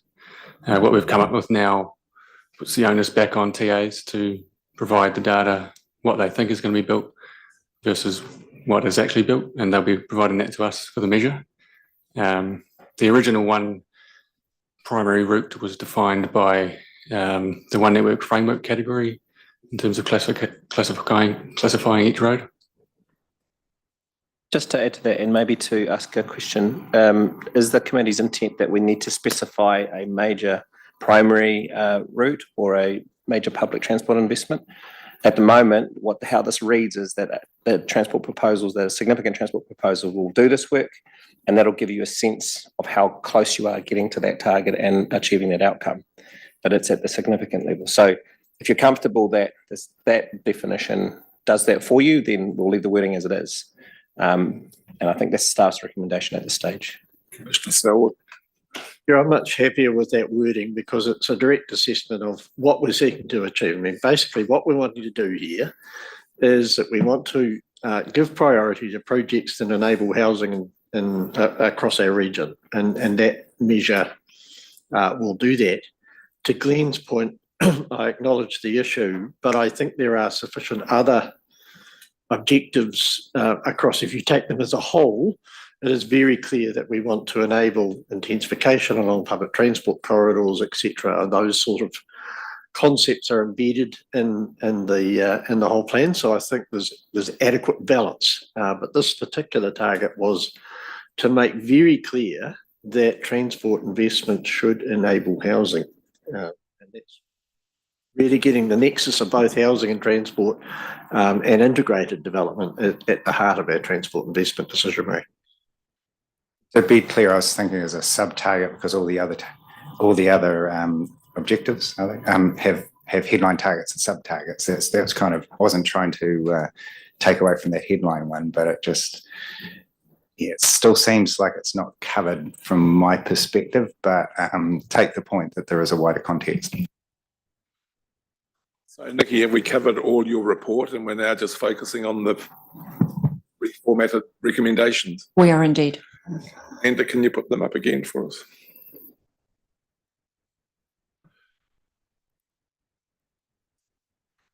Oh, hold on. Glenn. I feel I'm dominating the meeting a little bit, but I just had two other points. One was the wording around the increased rail mode share out of the port, and there is a measure for gate in, gate out. Could that, unless the committee desired it otherwise, could that be changed to increase rail mode share into and out of Port of Tauranga? I think that's the intention, given the gate in, gate out refers to the two directions. And the other comment was around on page 95 under inclusive access, where you've changed the headline target wording. The year, when the year changed from 2019 for the baseline to 2022, that will effectively reduce the target quite significantly. And I'm concerned that it doesn't seem to be a good reason for doing that other than to make the target easier because of COVID impacts, etc. Look into that one. And I guess in relation to that also, there's the whole measure of what the mode share is. Are we talking about peak time? It'd be quite helpful to actually spell that out. Peak time, urban area, mode share. Are we, what does that refer to? Changes that we've made today will be captured in the minutes at the next meeting, Glenn, if that's any help. Dale. Yes, thank you, Chair. On your first point there, Glenn, the rail mode share. So the current RLTB has 27 KPIs, and it's quite an onerous task to get through all of those each year, as I will touch on in my next report. But there was a task to simplify it. And so we had two KPIs, a rail in and rail out. And we just combined that for simplification. But if the committee wants to, we can always split it back in half. From a sustainability point of view, I don't see any logic, because you could have, to get back to Councillor Shirley's point earlier, you could have, a rip-roaring success in one direction and a complete, slowdown in the number on rail freight in the other direction, and it could end up causing a negative outcome, but it'd be recorded as a positive outcome. And I just think if the goal is to get more freight onto rail, surely that should be the target, and that should be measurable. Given the data from the port, I would have thought you'd have that data, Dan, through the chair. Yes, we have, and the growth volume will be in the rail out in terms of the ports. Probably not a lot of scope to necessarily grow the rail in, but certainly the rail out there is. Any other questions or comments? His Worship Mayor Denyer. I'd just request, can you read out where we landed on that target for Objective 6 in the end?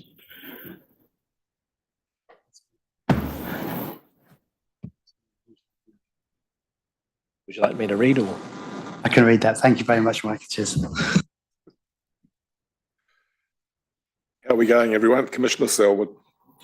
Thank you, Chair. Look, I would just like to commend the work that the staff have done, particularly in recent times, to accommodate the changes that I've been advocating for.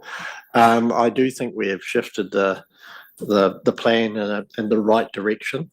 I'm particularly pleased with the additional wording that has been put in respect of the funding gap and the need to bridge that. And if you go back to our earlier discussions around, State Highway 2, Hewlett's, Hull, Totara, etc., the reason that we are constantly in a churn and constantly having to defer projects is that we don't have adequate funding mechanisms in place at the moment. And we have to explore new ways of funding and financing our networks. You've heard me ad nauseum, and this will be the last time you'll hear me around this committee on the road pricing conversation.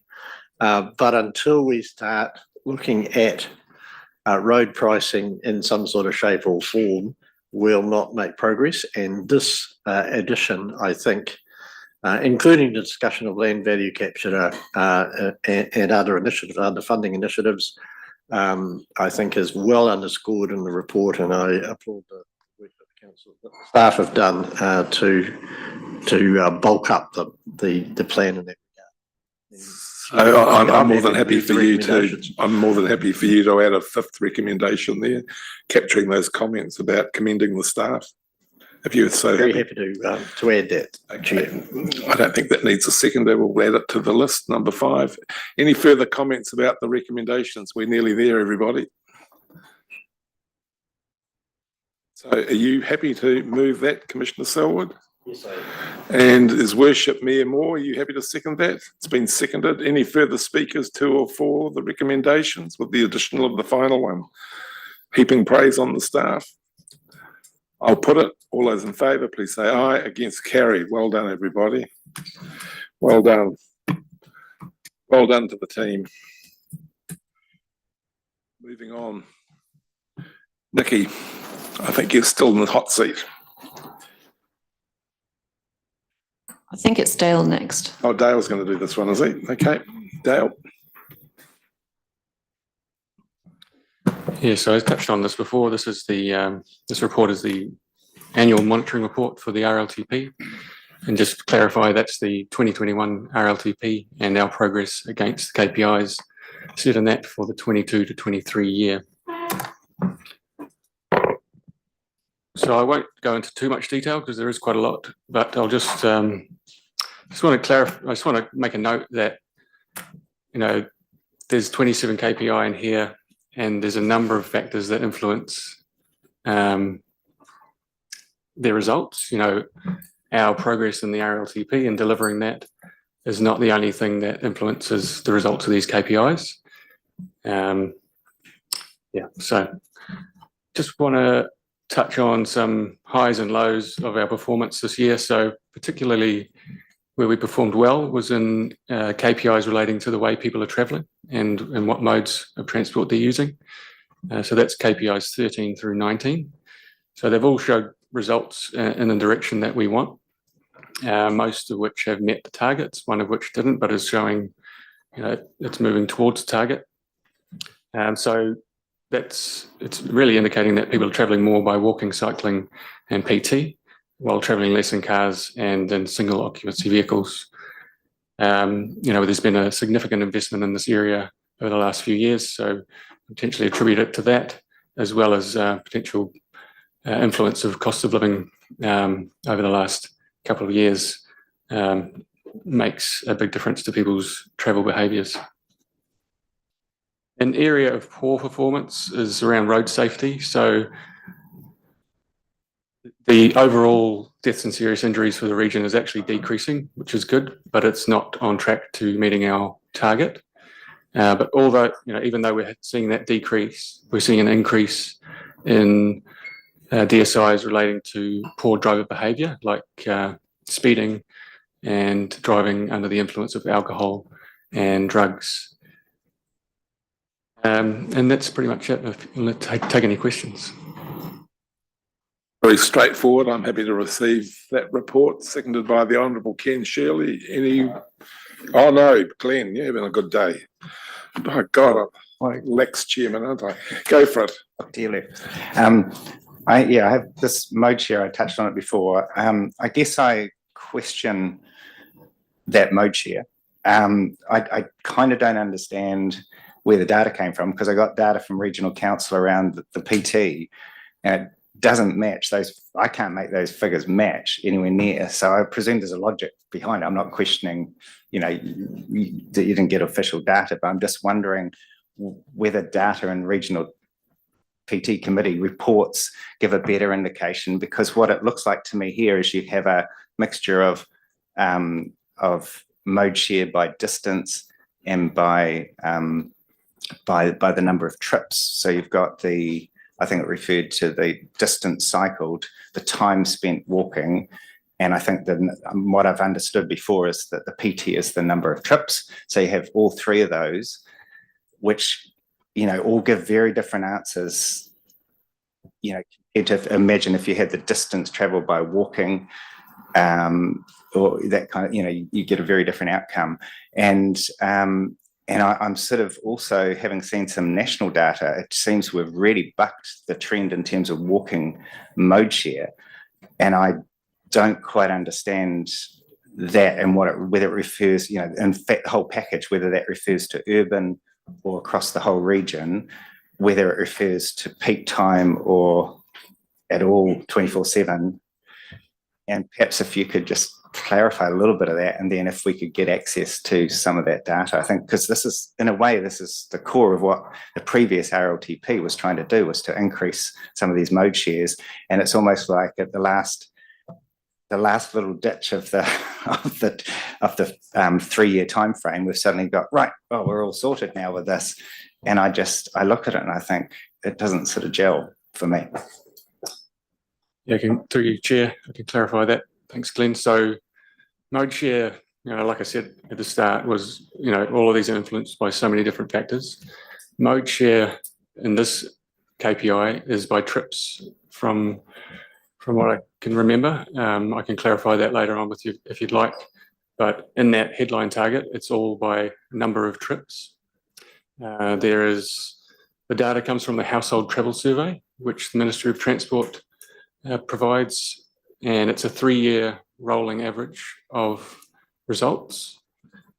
It's a survey. There's a margin of error in any survey. It's hundreds of people across the region. It's not taken in any peak times. It's at all times. And then the data that we have on patronage, is very different.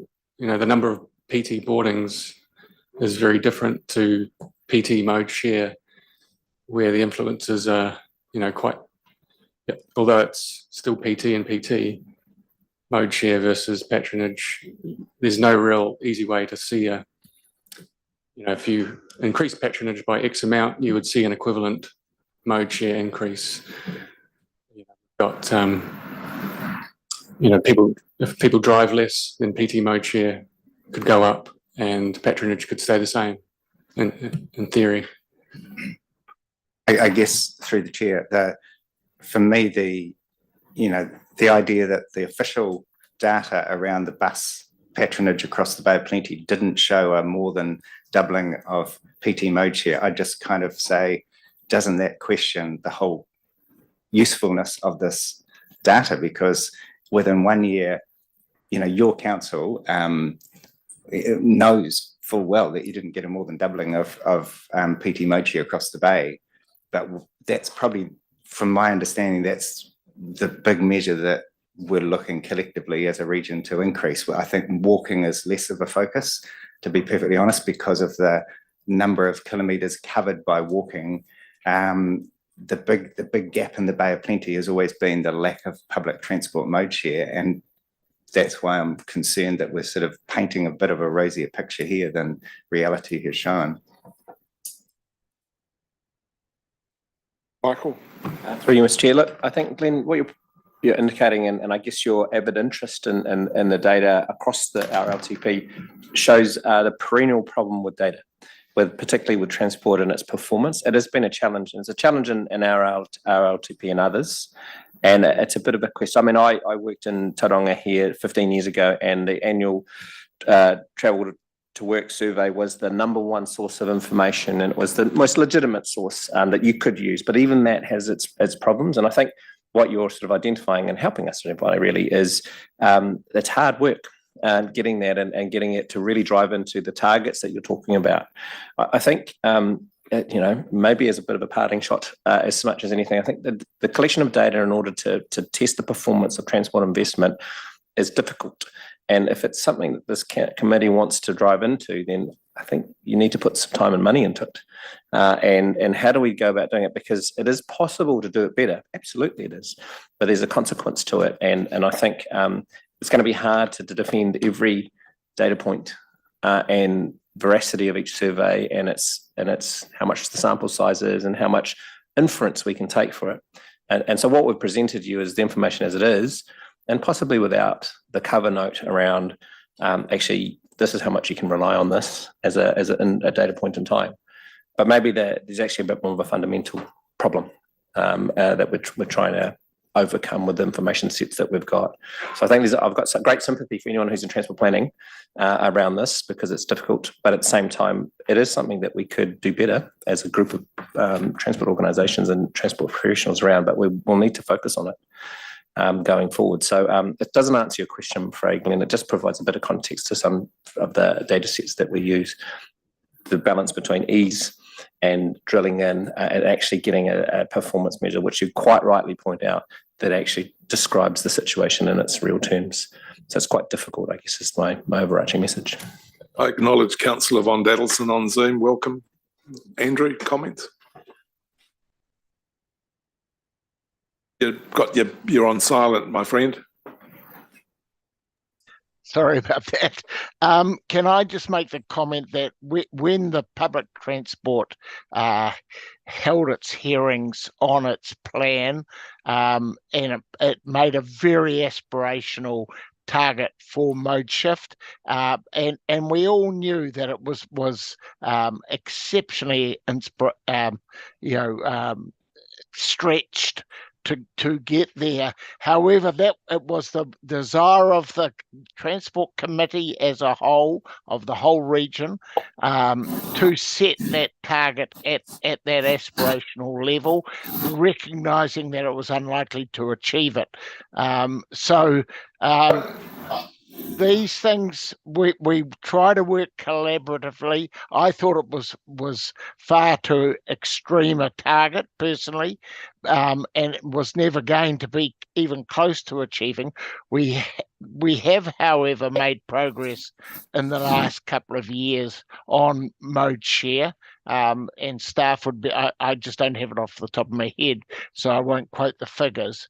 But it's certainly not anywhere near getting to double-digit figures that we want to achieve from our region for mode share. That doesn't mean to say that we're not striving for better performance, but just recognise that the target that was set was by consensus of the committee after hearing the community's view. So that's all I want to say on that. Thank you. Thanks, councillor. Now, this was moved and seconded about an hour ago. So thanks, Glenn. So I will now put it. All those in favour, please say aye. Against, carried. And sorry to say, we're also going backwards to you, Nikki.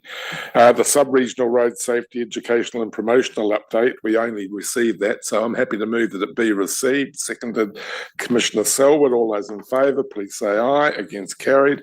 We're now on the home straight, and we're on to updates from members and external members. A number aren't here today, but His Worship David Moore, anything happening in Opotiki at the moment you'd like to bring to our attention? It's all quiet on the home front. Thanks. Good. Commissioner Selwood.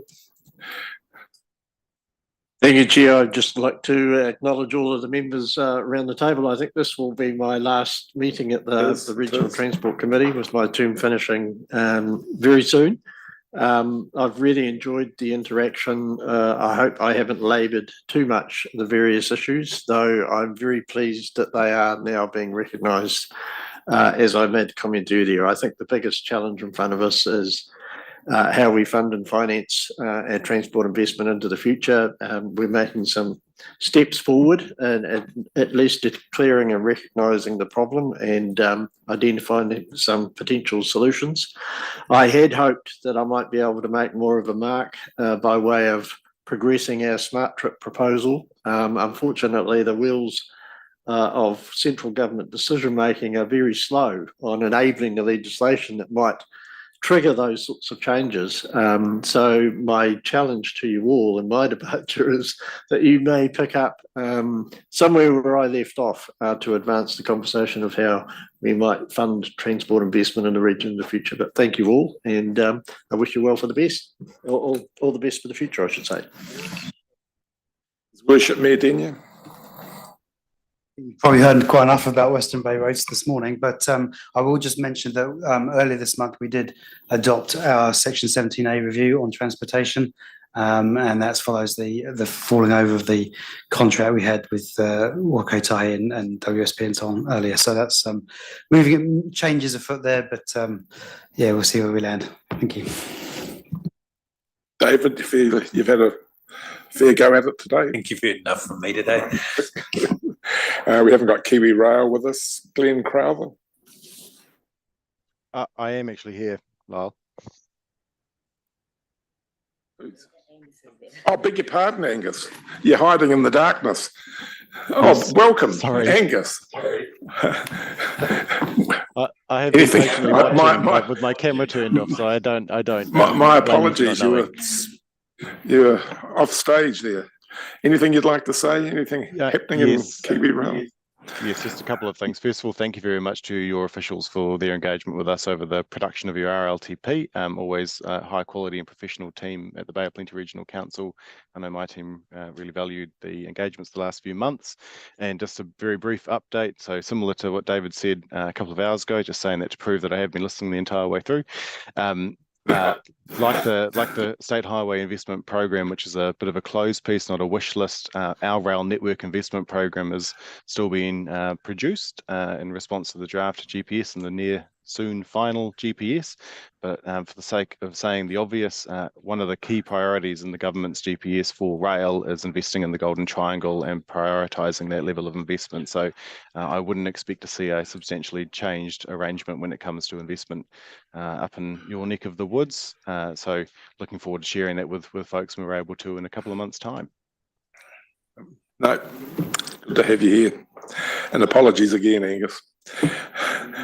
Glenn. Nothing for me, just thank you again to the staff for all their tireless work on the RLTP in fairly difficult circumstances, and all the best to Stephen. Inspector Marsh. Thank you. I'll just give you a quick update on the year so far. As Dale alluded to, as a district, we're tracking in the right direction, but I'm conscious that a couple of bad decisions will ruin that for us. So I'll be cautious about what I speak about. Year to date, our fatals are sitting at 13, which is the lowest in 5 years, which is positive. 12 separate collisions, two involving a motorbike, which is less than it normally is. Sadly, 3 of those incidents involved, we believe, a drunk driver or someone affected by alcohol. 7 of those incidents, as Dale alluded to, speed was a factor with the crash, which is still disappointing. A breakdown geographically: 5 in the Taupo area, 4 in the Rotorua area, 2 in the Western Bay of Plenty here, and 1 in the Eastern Bay of Plenty. Enforcement-wise, our staff have hit most of their targets for the fiscal year already, which is positive. There's still work to be done, obviously, and can always be more done. Of note, the team have completed over 269,000 breath tests in the district in the fiscal year. The good thing that I want to touch on, positive thing that we're involved in education-wise, some of you might know about it, but a initiative called the Right Track, which is a company that come in and has just started working 3 weeks ago in the Bay of Plenty.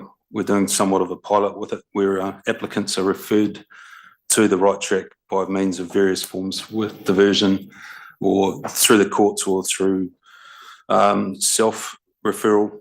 The program's unique in that it targets the offenders' families, and they're involved in this journey with them through an 8-week program, which is 42 hours of positive, trying to make some change. At the moment, we've got 17 participants who've just done their 3rd week in Tauranga. If we see the same level of success as with that program has seen around the country, 80% of those 17 people won't reoffend again, which is really positive. It's a great thing for our staff to be involved in. So we're tracking okay, but there's still a lot of work to be done, and we're conscious of that. So, thank you. Thank you, Inspector. Any questions or comments, I know, to the Inspector at this point? Being none, thank you, and it's always good to have you here. Dan, Port of Tauranga. Thank you, Chairman. I'll be very brief. I think 3 quick things. I think at the moment, freight volumes are continue to challenge us just from a business point of view. We're seeing exports relatively soft, probably with the exception of kiwi fruit, and import volumes are low as well. That's just really, I think, a reflection of the state of the economy. Secondly, we're still pressing ahead, trying to get our consent resolved for the berth extensions on the Mount Maunganui side and the Sulphur Point side. We're going through a process with the court following the interim decision in December last year, just working through some court directions and making good progress on that. And yeah, obviously, lastly, we still remain interested in seeing progress on the Helix Road, Tortora Street sub area. So appreciate the support and the focus on that. Thank you. And councillor O'Brien, anything from Rotorua you wanted to bring to our attention of interest? No, thank you. Yeah, just would like in the to midst of your LTP. pass on our thanks to the staff there for all their work and assistance for Rotorua, and also wishing Commissioner Selwood all the best.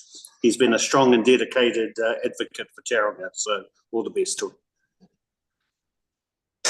Hopefully he's not going to become the commissioner in Rotorua, that's all. Yeah. Oh, we could reap the rewards. Commissioner, we don't need a commissioner in Rotorua. Thank you, Mr. Chairman. We have an excellent council here, and we all work together. We're I one know, voice. I know. Stacey. Hopefully Tauranga no longer need commissioners shortly as well. Thank you to the staff. I don't think if you've never been involved in this process, the sheer volume of work that it does encompass is just astronomical. So thank you. Thank you to the committee for including us as an advisor. For the Automobile Association, my region, it's a voluntary role. I don't do this as my day job, but we cover the Coromandel East Coast right down to Taupo. So it's a big geographic area for us. So it was really interesting hearing a lot of David's presentation and also hearing the police presentation. So thank you for the chance to be involved, and we look forward to continuing working with you. I think it's fair to say, the submitters that came in first thing this morning took a high level of comfort knowing the Automobile Association was here listening to their concerns. So Michael, we've come to that time where we say goodbye to you, and I know we flippantly say you're going over to the dark side, but you've made a huge impact in the time that you've been with Regional Council, and I know you go with all our hearty best wishes into your new role, and I know you'll be working the two organisations in a very collaborative model. So, do take our best wishes, and thanks again for everything that you've done in your time, short as it is, with Regional Council. And to you, Commissioner, I've been in this game a long time, and I know that acknowledgement and thanks are pretty rare. But I just wanted, on behalf of both myself and everyone here, to send our very best wishes to you. You can take great comfort. It's been a job well done, particularly in the transport sphere. And I know you made some comments a few minutes ago that you questioned whether you'd actually made your mark. You certainly have, and you've been a tremendous asset to this committee. And I think in time and history will prove to the people of Tauranga that you did an outstanding job in transport planning and your general oversight of things in the Bay of Plenty. So we do sincerely wish you all the very, very best. What I asked Amanda to organise was, and Fiona's not aware of this, but we tampered with the budget and we've created a slightly more lavish lunch to acknowledge you two guys. So I invite you both now to join with us. But before that, I'd like to move a formal resolution acknowledging Commissioner Selwood and the work that he's done in Tauranga in matters transport planning and his general oversight and concern for the people of the Bay of Plenty. So if I've got a seconded the Honourable Ken Shirley, I'll put it. All those in favour, please say aye. Carried with acclamation. Hau maiti paki paki. Okay.